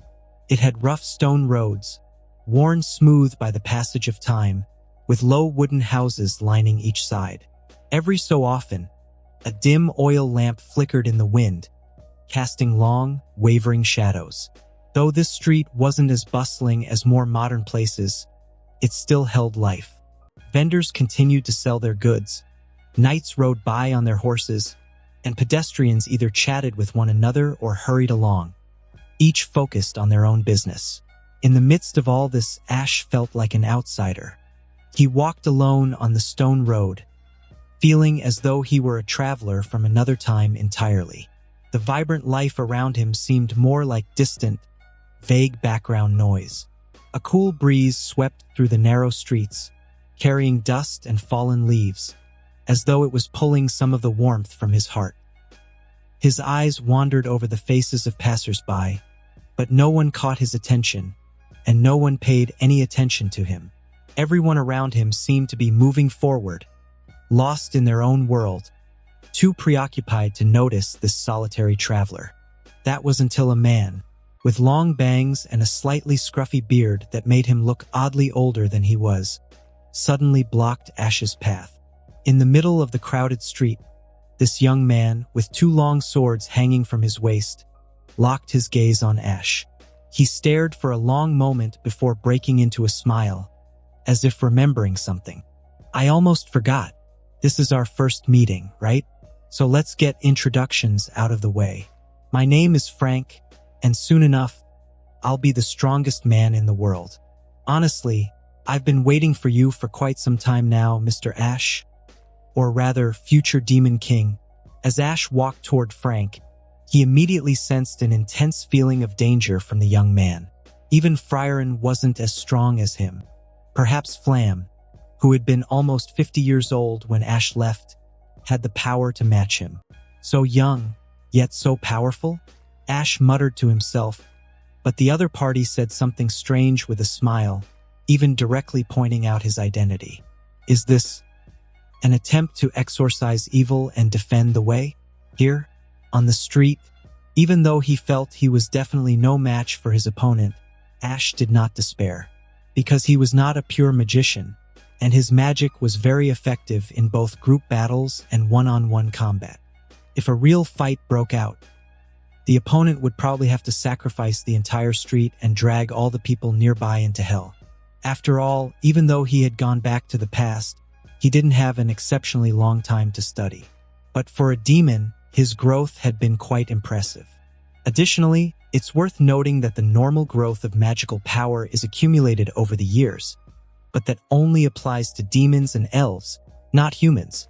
For example, the human in front of him was obviously an extremely rare genius among humans. If Aura were still alive and had practiced for more than 400 years, she probably wouldn't have been able to use that special magic to control Frank, who was no more than 30 years old. And the same went for him, but the reason why his appearance hadn't changed and no flaws had been discovered, aside from series guarantee, was largely due to his rapid progress. In terms of magic power accumulation, he was not like a demon or an elf, but more like a human, and a human with considerable talent. But obviously, his accumulation was still not enough. At least facing this young man, who was more talented than Flam, it would be difficult to escape from the scene except by resorting to underhanded tricks, and even then it might not succeed. Although, if possible, he absolutely did not like to kill innocent people, whether human or demon. He had no desire to kill meaninglessly. And the other party didn't seem to be crazy enough to ignore the people on the street. For some reason, he didn't appear to harbor any malice. But once the young man revealed his identity as a demon, how could Ash not be on high alert? The hand under Ash's robe had instinctively gathered magic power. Compared to the turmoil in his heart, Frank seemed very calm. He seemed to notice Ash's vigilance, smiling wryly and raising his hands to show that he had no hostile intent. No matter how many times we meet, you're always so cautious. But trust me, I am not your enemy. You're really good at talking. You're spouting nonsense on the street. If I had real hostility, I would have chosen a secluded place or left this town, Frank retorted, then gave up trying to persuade him from that angle and shifted the conversation. As I recall, you built this town more than 400 years ago, correct? And now you've returned from the past, nearly 1,000 years ago. How do you know this? Mind reading? No, I wasn't even thinking about that just now. So, how do you know this?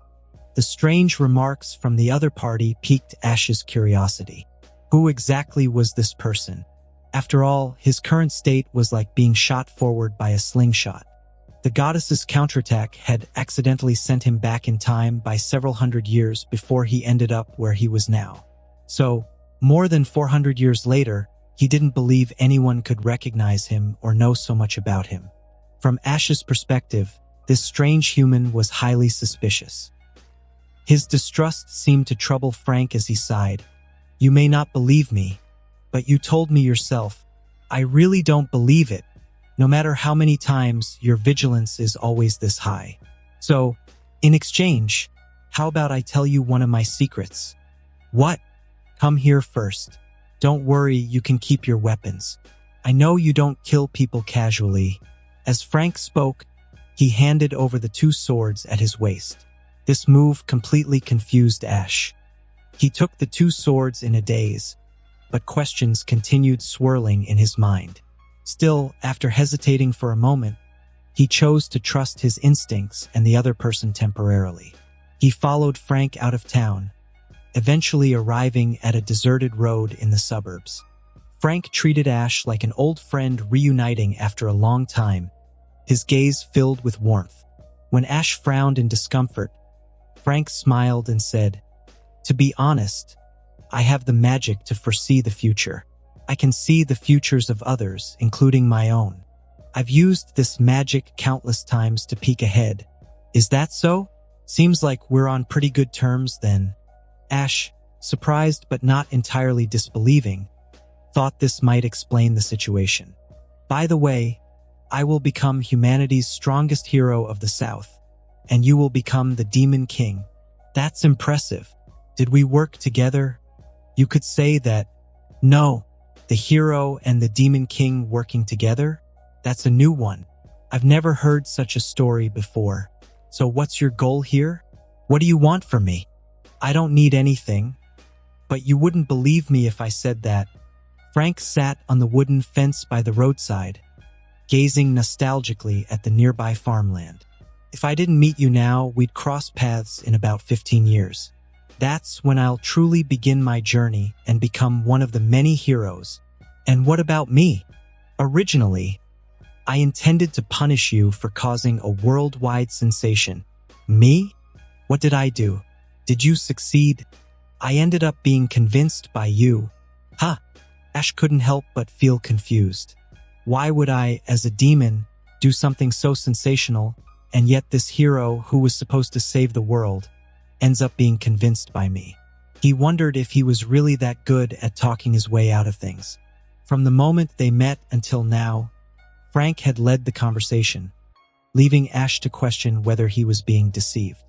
Frank saw Ash's confused expression and couldn't help but burst into laughter. Haha, I knew you'd have that expression, but I wasn't lying to you. You're absolutely right. Stop speaking in riddles. Can't you just be direct? Ash felt his patience was nearly gone.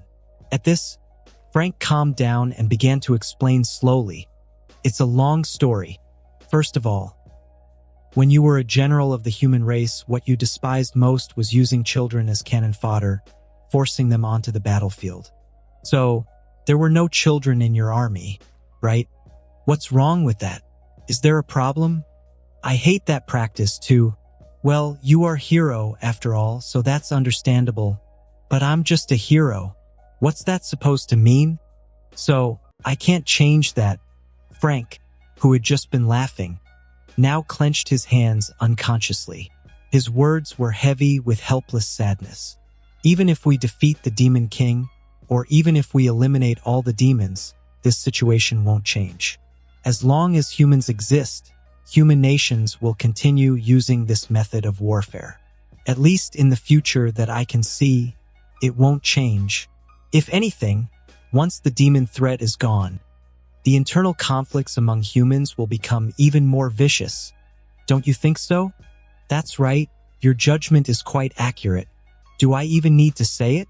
It's pretty obvious if you think about it.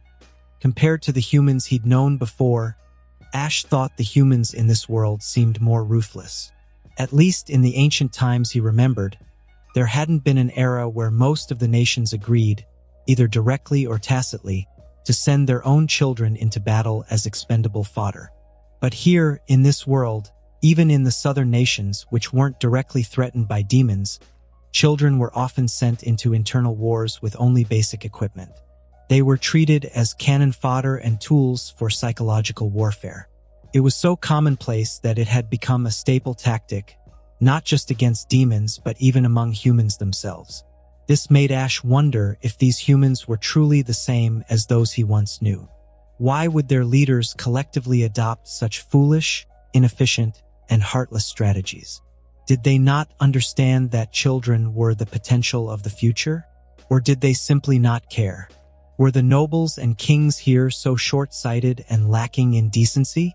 Was this a form of societal decline? Still, he couldn't be overly concerned with the customs of the world's nations. Discussing the evils of the world while standing on a village road made him feel like he was back in modern times, talking about global issues next to a street vendor. It was surreal. The conversation had abruptly expanded to cover the entire world, leaving Ash's expression slightly uneasy. But Frank remained uncharacteristically serious. While Ash debated whether to redirect the discussion, Frank pressed on. The wars between humans won't cease just because we've defeated the demons. In fact, the conflict will only intensify until a single unified nation emerges. Only then will there be a temporary calm. Ah, Ash exhaled with a mix of fatigue and frustration. A hero can't raise his sword against his own kind. Huh?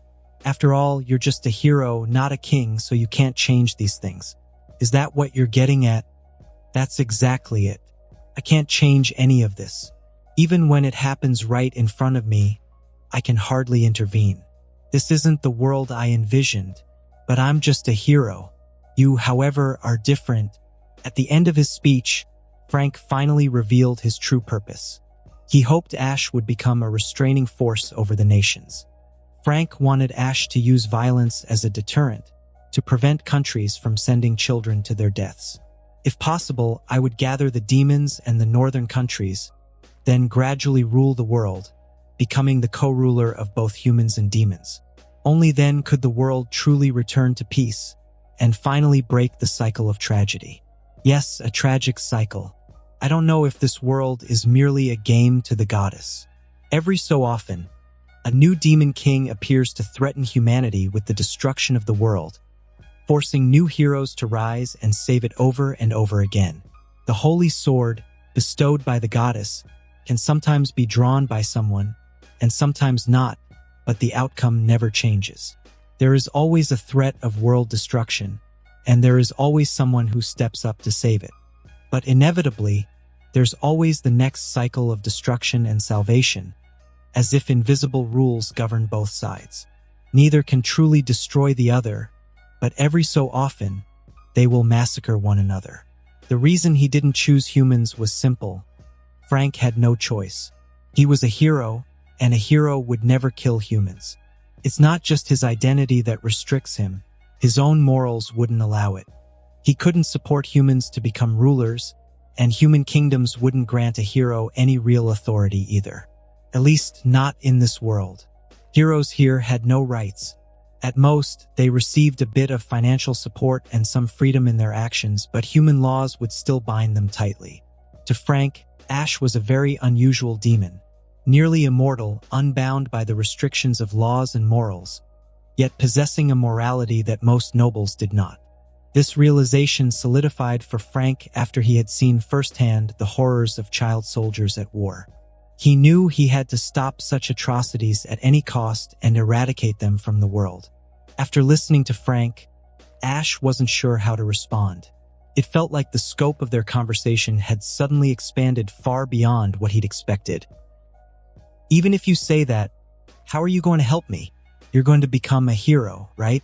And you don't want to end up a criminal to humans, right? Exactly. So I can't help you in that regard. But what I can do is train you in a way that's best suited for you. But I know you have plenty of knowledge as a magician, and you already have a very powerful magic teacher. But you're still lacking when it comes to being a warrior. You even know that? At this point, Ash was no longer shocked, but rather starting to feel numb to Frank's knowledge. And I can see the future. That means I can tell you all the lessons you'll spend years figuring out on your own, as well as the shortcuts you haven't yet discovered. While I wish I could teach you to see the future too, it's not something that can be passed on just because I want to teach it. Otherwise, demons and humans alike would already be able to foresee the future. But I can still help you become the strongest magician and warrior in the world. You can really do that? Of course. As the future's strongest hero of the South, I can make this promise to you. Join me, my friend. With those confident words, Frank suddenly stood up and extended his hand toward Ash, his heroism seeming far beyond his years. However, Ash stared at the hand, tilting his head slightly, lost in thought. He couldn't shake the feeling that the gap between this situation and what he had imagined was just too vast. Facing Frank, who looked young yet was actually quite mature, Ash stared at his extended hand for a long time, suppressing the urge to voice his doubts. Though what Frank said was surprising and a little beyond Ash's current understanding, it left him feeling somewhat suspicious. Still, his intuition told him that this person wasn't the villain he had imagined, using deceit and trickery. This left him conflicted, but in the end, he accepted the decision, even if he were being tricked.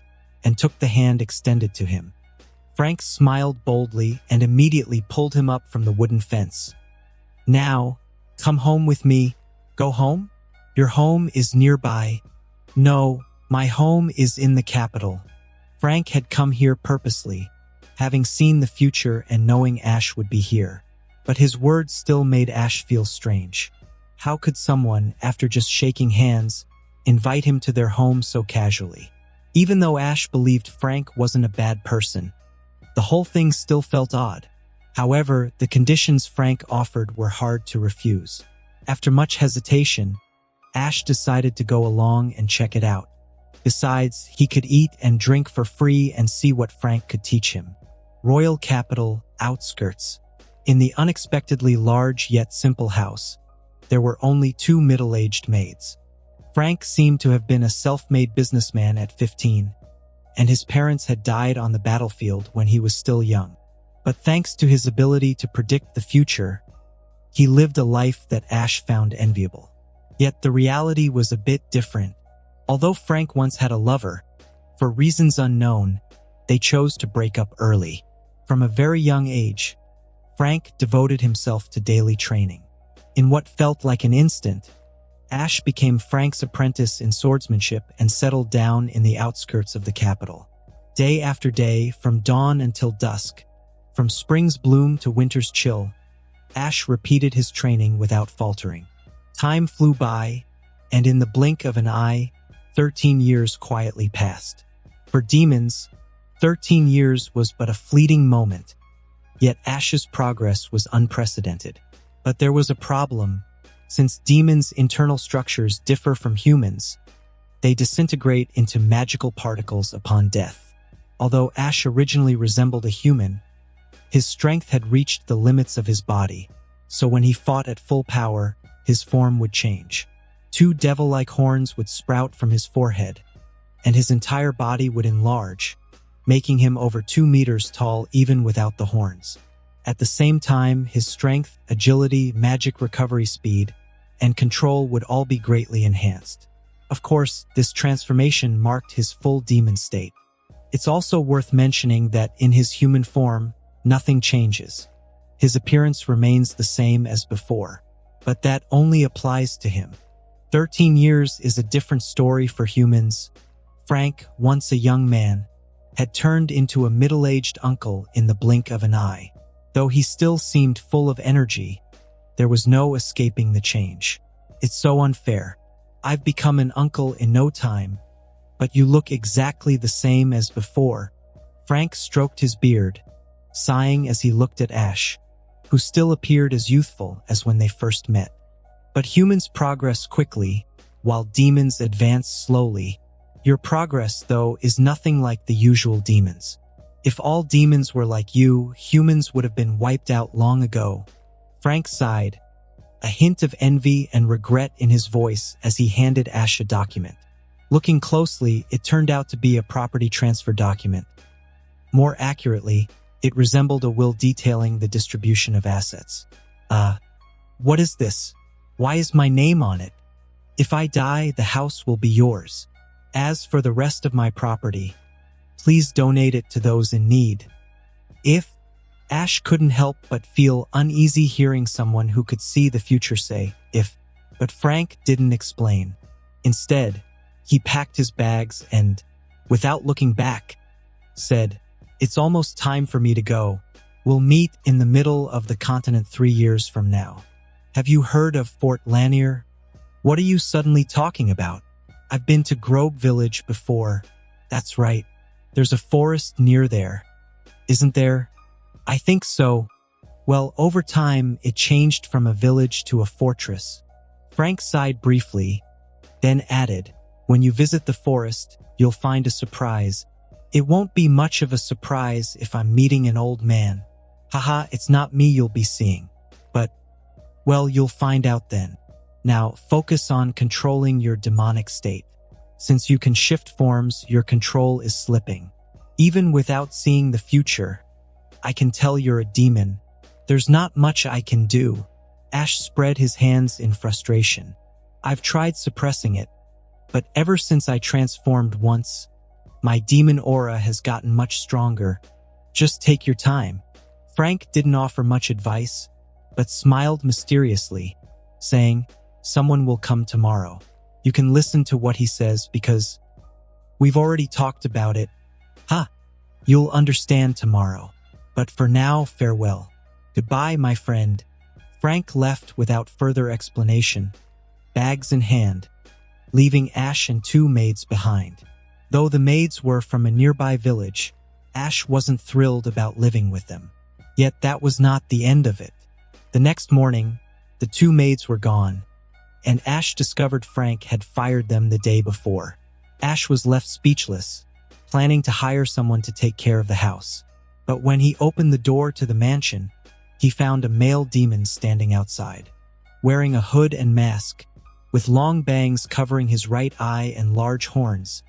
The demon had his arms crossed. The stranger sized Ash up before speaking slowly. This is our first time meeting, right, Ash? Yes. Or so it seems to me. As Ash recognized the figure, or rather, the demon, his emotions became suddenly complex. Ash might not have known many other demons personally, but he had definitely heard of the one standing before him. This was no ordinary demon. He was the Demon King's confidant and the second in command of the demon clan. The great demon known as the Omniscient, Schlacht. Like Frank, Schlacht also had the ability to predict the future. Schlacht was an impatient individual. Upon seeing Ash begin to understand the current situation, he spoke directly, as he was accustomed to dealing with people who could foresee the future. Nodding slightly, he said, "Next, I will teach you the future magic from 1,000 years ahead. Do you have any questions?" No, wait a minute. Frank actually has demon friends? No, he and I haven't met yet. We've just come to a tacit understanding on certain matters. Teaching you will benefit both humans and demons. So he and I have both decided to help you. Nominate me to be the Demon King? A coup. Though Ash said this, he didn't hold much hope in his heart. Schlacht shook his head, his expression unchanged. I will not betray the Demon King. It seems like they're training the next generation? That's a different matter. This is preparation for the death of the current Demon King. Preparation for the Demon King's death? Is that true? You people who can see the future are all a little abnormal, aren't you? Ash couldn't help but feel a mix of envy and helplessness toward those who could see the future. He simply couldn't comprehend what was going on in their minds. Preparing a new Demon King in advance was unprecedented for demons. Normally, demons only cared about their own interests and didn't consider things like succession plans.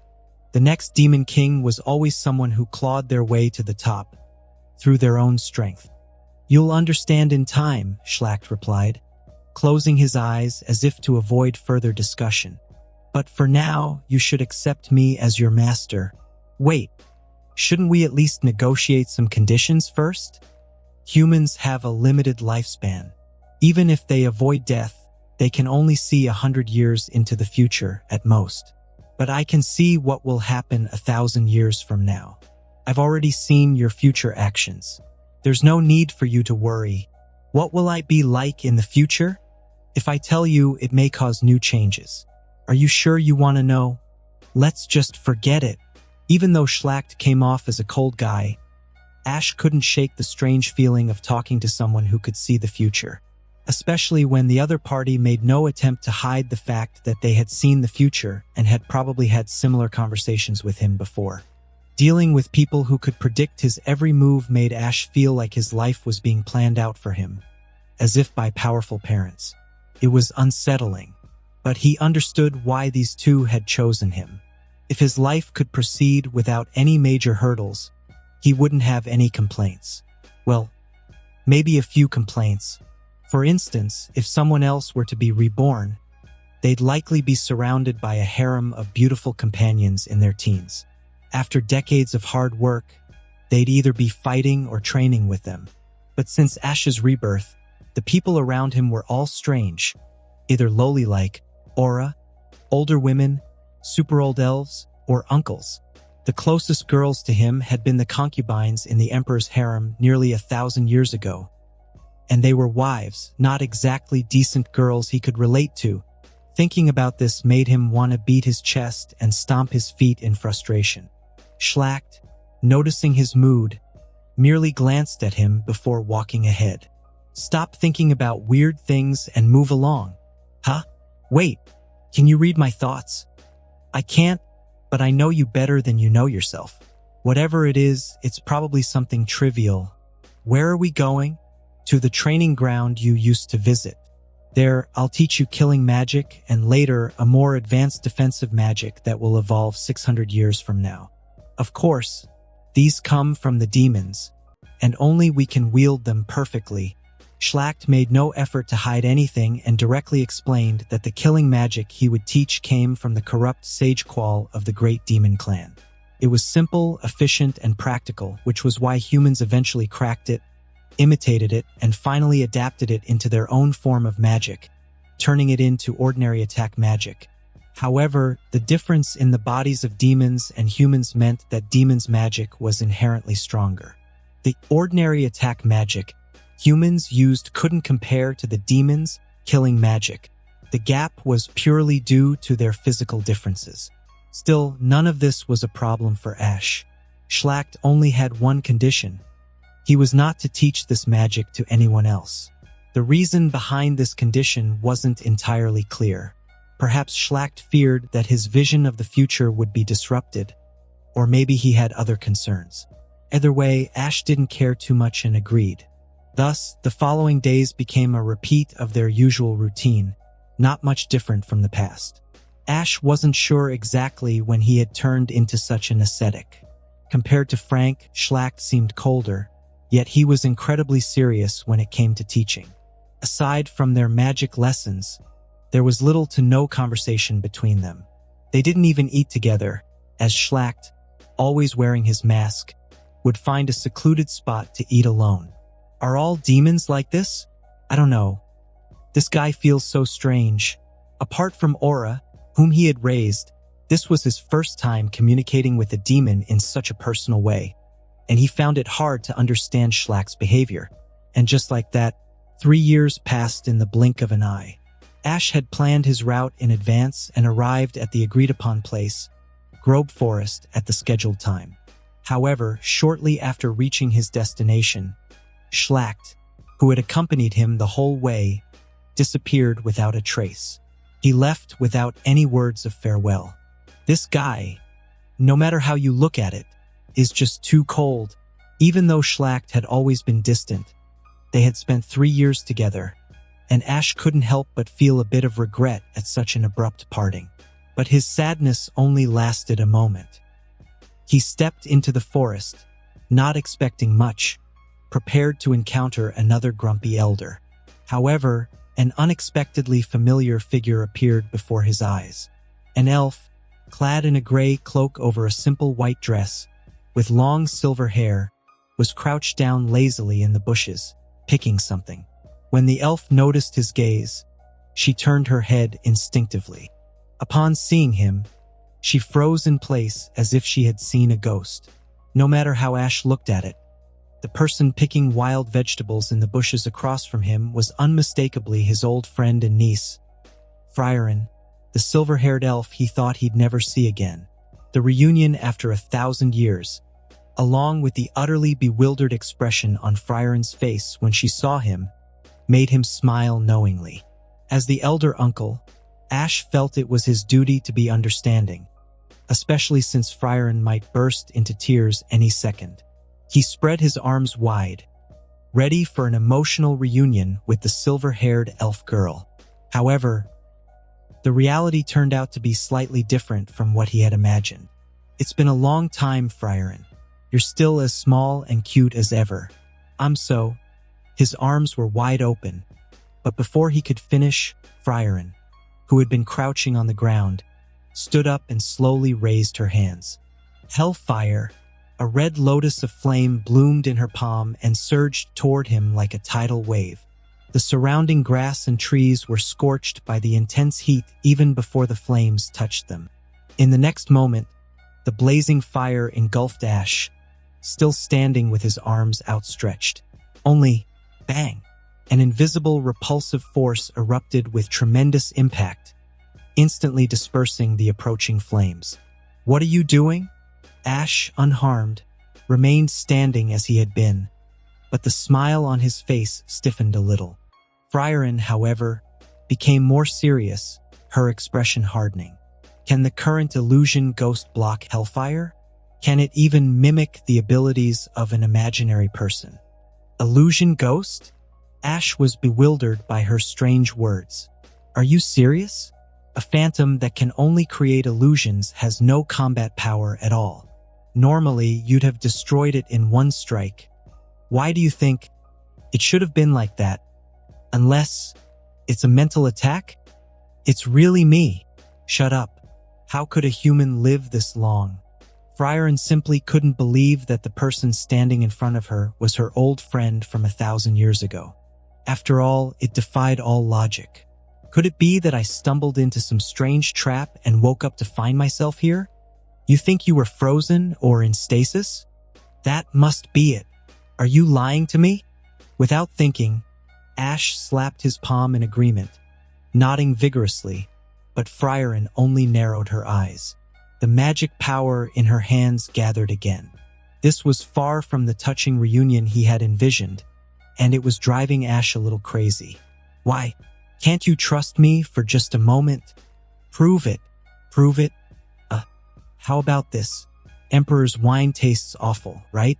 Only a few of us should know that the illusions from mental attacks could use my own memories to tell you things I don't know. No. Seriously? Do you even hear yourself? What's the point of telling you something you don't know?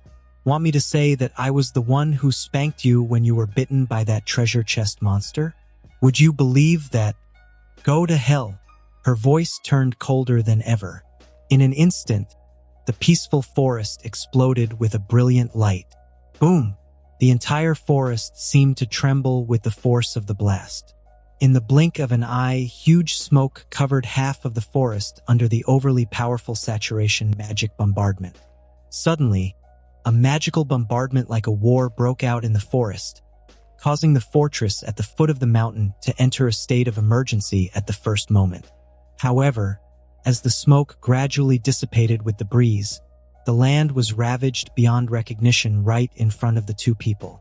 Ash was still standing there, not even his clothes were wet, but his expression was just like that of Frieren when she first saw him, so weird that it was hard to describe. What are you doing, Frieren? If it weren't for me, you'd be dead. You are still alive? Frieren seemed unusually cold, and the look in her eyes when she glanced at him seemed to ask, "Why are you okay like this?" This gave Ash an inexplicable stomachache. Maybe I could have been hurt. There's a church at the foot of the mountain.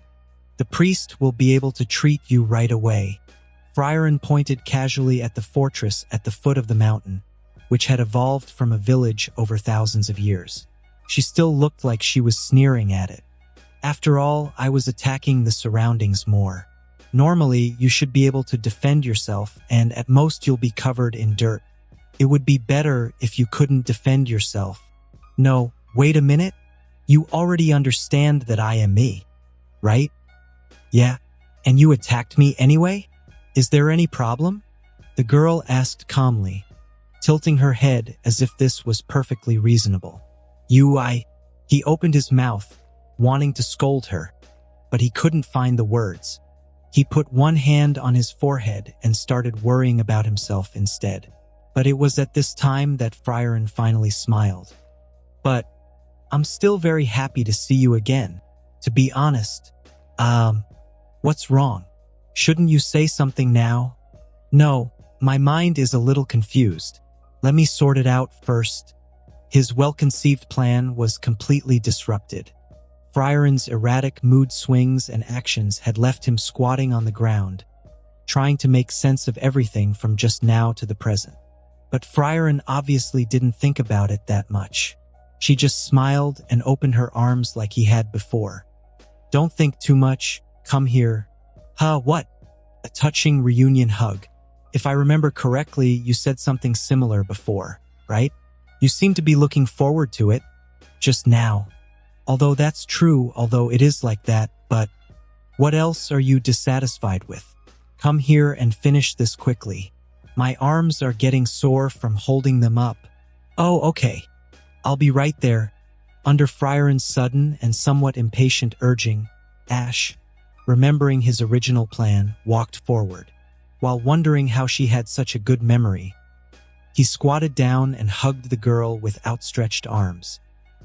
He didn't even have time to express his feelings as he felt the softness and delicate touch that hadn't changed at all after thousands of years before Frieren began to pat his head. Huh? What? I don't know, but humans seem to like doing this, so I tried it. Are you happy? To be honest, I can't be happy at all. This is totally different from what I expected. What?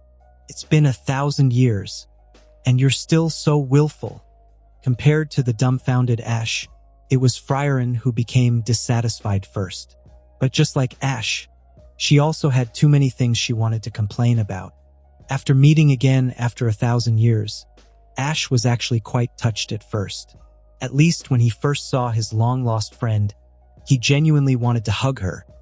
But the subsequent events were completely beyond his expectations. Now, as Frieren patted his head, doing something that was clearly meant for an elder to a younger person, Ash instinctively complained. He then placed his hands on Frieren's shoulders, pushed her away gently, and said seriously, "Wait a minute, Frieren. Isn't there something wrong with this process now?" "Process? What process?" Frieren looked confused. "I'm the elder. Besides, a normal person would hesitate when faced with a phantom ghost illusion, right? Why did you seem to have no hesitation at all? If you hesitate as a magician, you could die if you're not careful, right?" Compared to his indignation, Frieren's response was matter-of-fact. "But I'm a magician too. If I'd reacted just a bit slower, I could have died as well. It's fine. You're not someone who'll die so easily. What kind of logic is that?" The strange trust left him momentarily speechless, unsure of where to even begin complaining. There were so many things he wanted to bring up, but then Ash suddenly thought of something and asked, "Wait a second, your phantom ghost? It was me? Sometimes it's the teacher, sometimes it's you. How do I put it? Even though I haven't known you for long, I still remember you quite clearly." As she spoke, Frieren's expression was more one of awkward entanglement than the girlish sentiment Ash had imagined.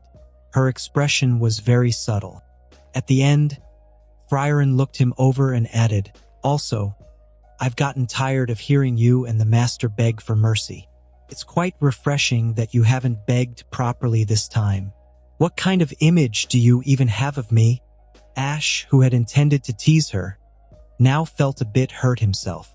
After holding his stomach to ease the blow, he sighed and decided to change the subject. "We've known each other for over 10 years now. If we include Flam, it's been several decades. That's quite a long time no matter how you look at it, don't you think?" "It's only been that long." "Okay. I give up on trying to argue about this." "Really? But now that you've asked all your questions, is it my turn?" "You? No, I haven't finished yet. Just bear with it for now. And squat down." Frieren rolled up her sleeves and motioned for Ash to squat in front of her, which instantly made him wary. "What? Are you going to hit me?" "That's right. You're too tall, so it's inconvenient to hit your face. Could you please squat down first?" "Of course not. What are you thinking? How could anyone agree to such a request?" These inexplicably polite yet impolite words made him instinctively retreat 3 meters. But Frieren, expressionless, simply replied, "Think about it carefully. Isn't this perfectly reasonable?" "Where is it reasonable?" "Because you asked. You disappeared without a trace. Master and I both thought you were dead. Master even regretted not being able to find you. And I didn't get a decent night's sleep for the first half-century after you vanished. A few punches are hardly too much to ask for all that, right?" "That's what Siri said." As she said this, Frieren, who had been walking closer, stopped in front of him and looked up. "But before I actually do anything, I'd like to hear your explanation." "It was just force majeure," he muttered, looking away in embarrassment, unable to fully explain the truth. "What exactly happened?" "I was near the Imperial capital, probably caught in a magic trap, and got frozen. By the way, I only woke up about a month ago." "A month ago?" Frieren narrowed her eyes, observing the subtle fluctuations of magic around his body. Ash's technique for concealing his presence was highly refined, but she could still easily see through the layers of his disguise.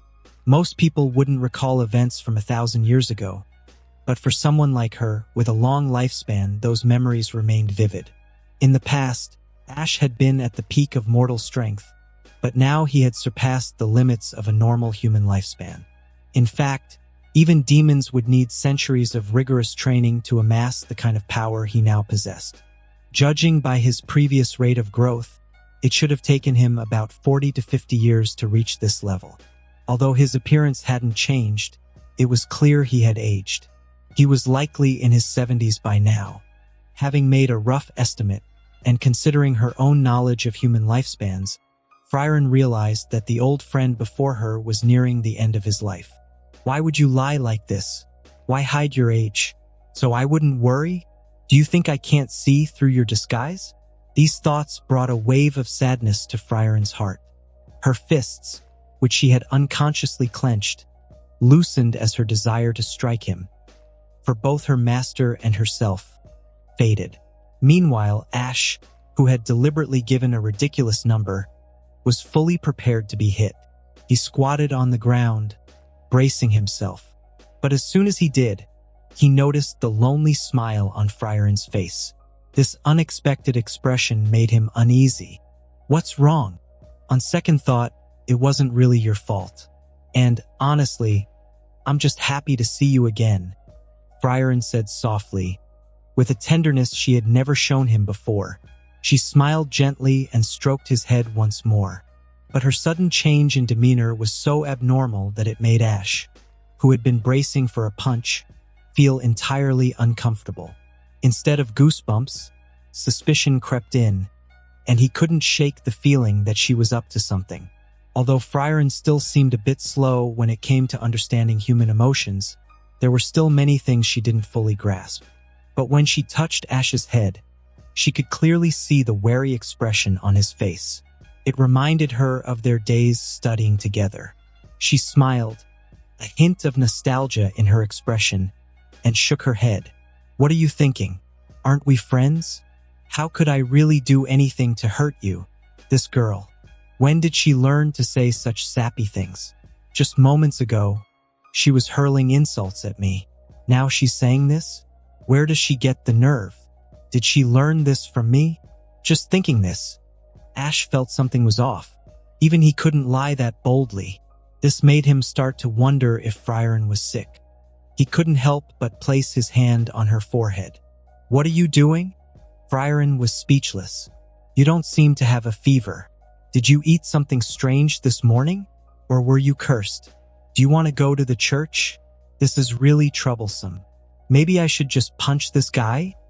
Seeing Ash's worried face, Frieren, who had just considered being gentle with him, clenched her fist again. But after a deep sigh, she barely suppressed her displeasure and forced a smile. "By the way, how did you even know I was here? Changing the subject all of a sudden? You don't really want me to punch you, do you?" "Of course not." He didn't particularly want to get punched. He just thought he could take it. But if he were to get hit just for the sake of it, that wouldn't be right either, so he quickly shook his head. Under Frieren's curious gaze, he hesitated before saying, "You might not believe me, but I didn't even know you were here before I arrived." "No, I believe you. It's impossible. He's probably just trying to hide how long he's been searching for me. He sometimes has this side to him." Frieren's eyes grew inexplicably gentle. "Is that true?" "Of course. Aren't you my elder?" That's the first time you've ever called me your elder. But please stop. I'm not used to it." All right. What do you want to eat? My treat? It doesn't matter. I'll eat whatever you're having.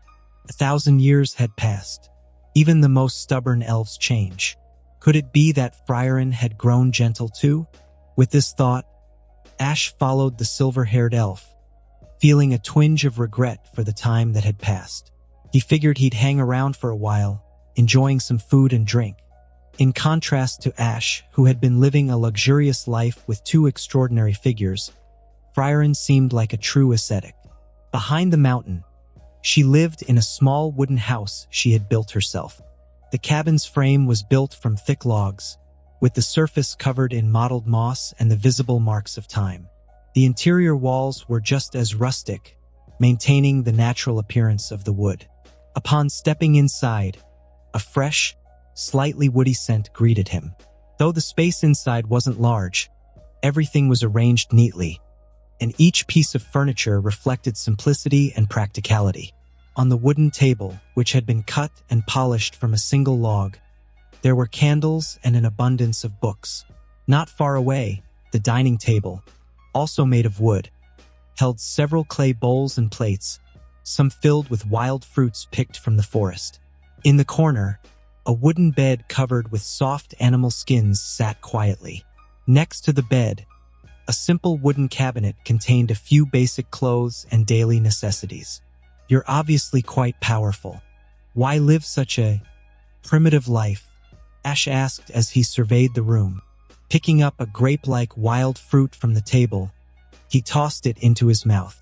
The moment he bit down, his face twisted in disgust. So sour. Disgusting. You need to mix it with other wild fruits. Besides, I'm not interested in wealth, Frieren replied calmly. But wouldn't it be better to live more comfortably? Ash countered. Speaking of which, Frieren said as she crouched by the stove, lighting a fire, you're human, so by now, shouldn't you be married? I'd like to see your child. Though I also want to have kids. The only normal women I've been around are the Emperor's concubines.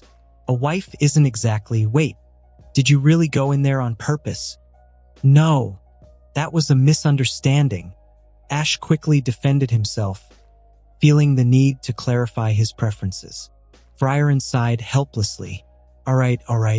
The Empire's gone anyway, so it's fine to admit it, right? No, really. I prefer normal, pretty girls. You're getting old, and you still want to go after young women? But men always like beautiful 20-year-old girls. That's really bad. What? Is there something wrong with that? Or are you just feeling a bit too old? So, this is your second warning. There won't be a third. Frieren cut him off sternly. A moment ago, she had been joking with him, but as soon as age was brought up, her expression turned serious, and she raised 2 fingers in warning. Ash was dumbfounded once again. No? You still keep count. Of course, that's such a grudge. It's been 1,000 years. Can't we just reset it? No, there won't be a next time. Remember that, she said firmly. Although Frieren had been lighthearted just moments earlier, she wasn't willing to compromise on the issue of age. With a stern face, she made sure he understood the seriousness of it. Seeing her resolve, Ash had no choice but to raise his hands in surrender, conceding to her warning. With that, Frieren's serious expression softened. A small, satisfied smile appeared on her face as she returned to preparing lunch. Despite the slightly awkward exchange, their meal consisted only of wild vegetables, mushrooms, and simple smoked meat. However, during lunch, the two of them chatted and laughed in a way they hadn't in a long time. It was as if the 1,000 years that had passed hadn't caused any real rift between them. In that moment, everything felt as though it had returned to the way it was a millennium ago. In Frieren's cabin, the two shared a pleasant lunch and spent the afternoon chatting leisurely. Later that evening, they took a stroll through the mountains and forests together. Ash, showing no reservations, ended up sleeping on the floor of the cabin for the night. At dawn the next day, Frieren led him to the vast hills nearby. Among the rolling, endless hills, the land seemed to be covered with a holy veil, with countless white flowers blooming in every direction. As he gazed at the endless sea of flowers, his eyes were drawn to the upright stone tablet in the center, engraved with Flam's name. This sea of flowers, it was created with your magic, wasn't it? Looking at the breathtaking scene before him and then at the familiar name on the tombstone, Ash's gaze naturally fell on the girl beside him. You know, don't you? Master's favorite magic was the one that could create beautiful flower fields. So I often come here to use it, but I remember you weren't interested in this type of magic before. That's true, Frieren nodded slightly. But in the end, when Master was nearing the end, I asked her to teach me this spell. Why? Why? I can't really explain it, Frieren said, staring at the tombstone, her brows furrowing as she struggled to find the words. You just want to learn it, right? Is that so? Ash nodded thoughtfully, then asked, by the way, Frieren, what's your favorite magic? Could you create a magic spell that makes a beautiful flower field? I mean your own magic, not Flam's. That's probably it. That's your favorite? You said you liked magic. Can't I like them all? Frieren's expression turned a little sour at the question, and she even retorted, then what about you, Ash? What kind of magic do you like? It's not that you can't, but... Well, for me, it's gravity magic. Why? It's the magic that saved my life back then. If I hadn't known it, my troublesome sister and I wouldn't have made it this far. Come to think of it, you have a younger sister, don't you? At the mention of his sister, Frieren's face darkened slightly. Ash, can I ask you something? Sure. What is it? How did you feel when you found out your sister had died? Even now, Frieren couldn't quite grasp the emotions she felt when she cried 1,000 years ago, so she unconsciously looked to him for answers. How do you feel when your sister dies? Ash's expression became complicated. Now that he knew Aura was still alive and thriving, it was difficult to answer. Frieren, sensing his hesitation, quickly grew remorseful. I'm sorry, let's just forget about it. You and your sister have been through so much together. You must be really close, right? Yeah, I suppose. Suppose? Don't worry about it. Ash tilted his head slightly, gazing at the sky at a 45-degree angle, hoping to hide his awkward, conflicted expression. At this moment, Frieren showed unexpected understanding. She simply patted Ash's shoulder without saying a word. After a long silence, Ash broke the quiet with a sudden thought. Speaking of which, what is it? There are all these strange magic books on your desk. They're not from Flam, are they? I've collected them over the years during my spare time. Frieren's face lit up with a smile as she recalled something amusing. 200 years ago, I found a treasure chest, and when I opened it, I thought it was a mimic monster. But guess what? It actually contained a magic book. Seriously? Isn't that like a 1% chance? Exactly. Frieren's long ears twitched proudly as she tilted her head. Ash couldn't help but laugh at her pride. So, what kind of magic did you find? A spell that makes your body smell nice. Is that useful or not? The fragrance differs depending on the person. Well, I suppose if you get dirty, it could come in handy as a quick fix, right? And since it's unique to each person, that does sound interesting. He stroked his chin thoughtfully before giving a vague nod. Frieren's smile grew wider. Really, you can actually find magic that you genuinely enjoy. It doesn't have to be combat-related. The important thing is that it's fun and something you like. Magic I like. I understand ordinary preferences, but the specific ones always seem a little hard to grasp. It's fine. If you want to find it, you will. Looking at his old friend, who still seemed a bit unsure, Ash's eyes softened, and he playfully patted her head. Can I? Really? Caught off guard by his affectionate gaze, Frieren stood frozen for a moment.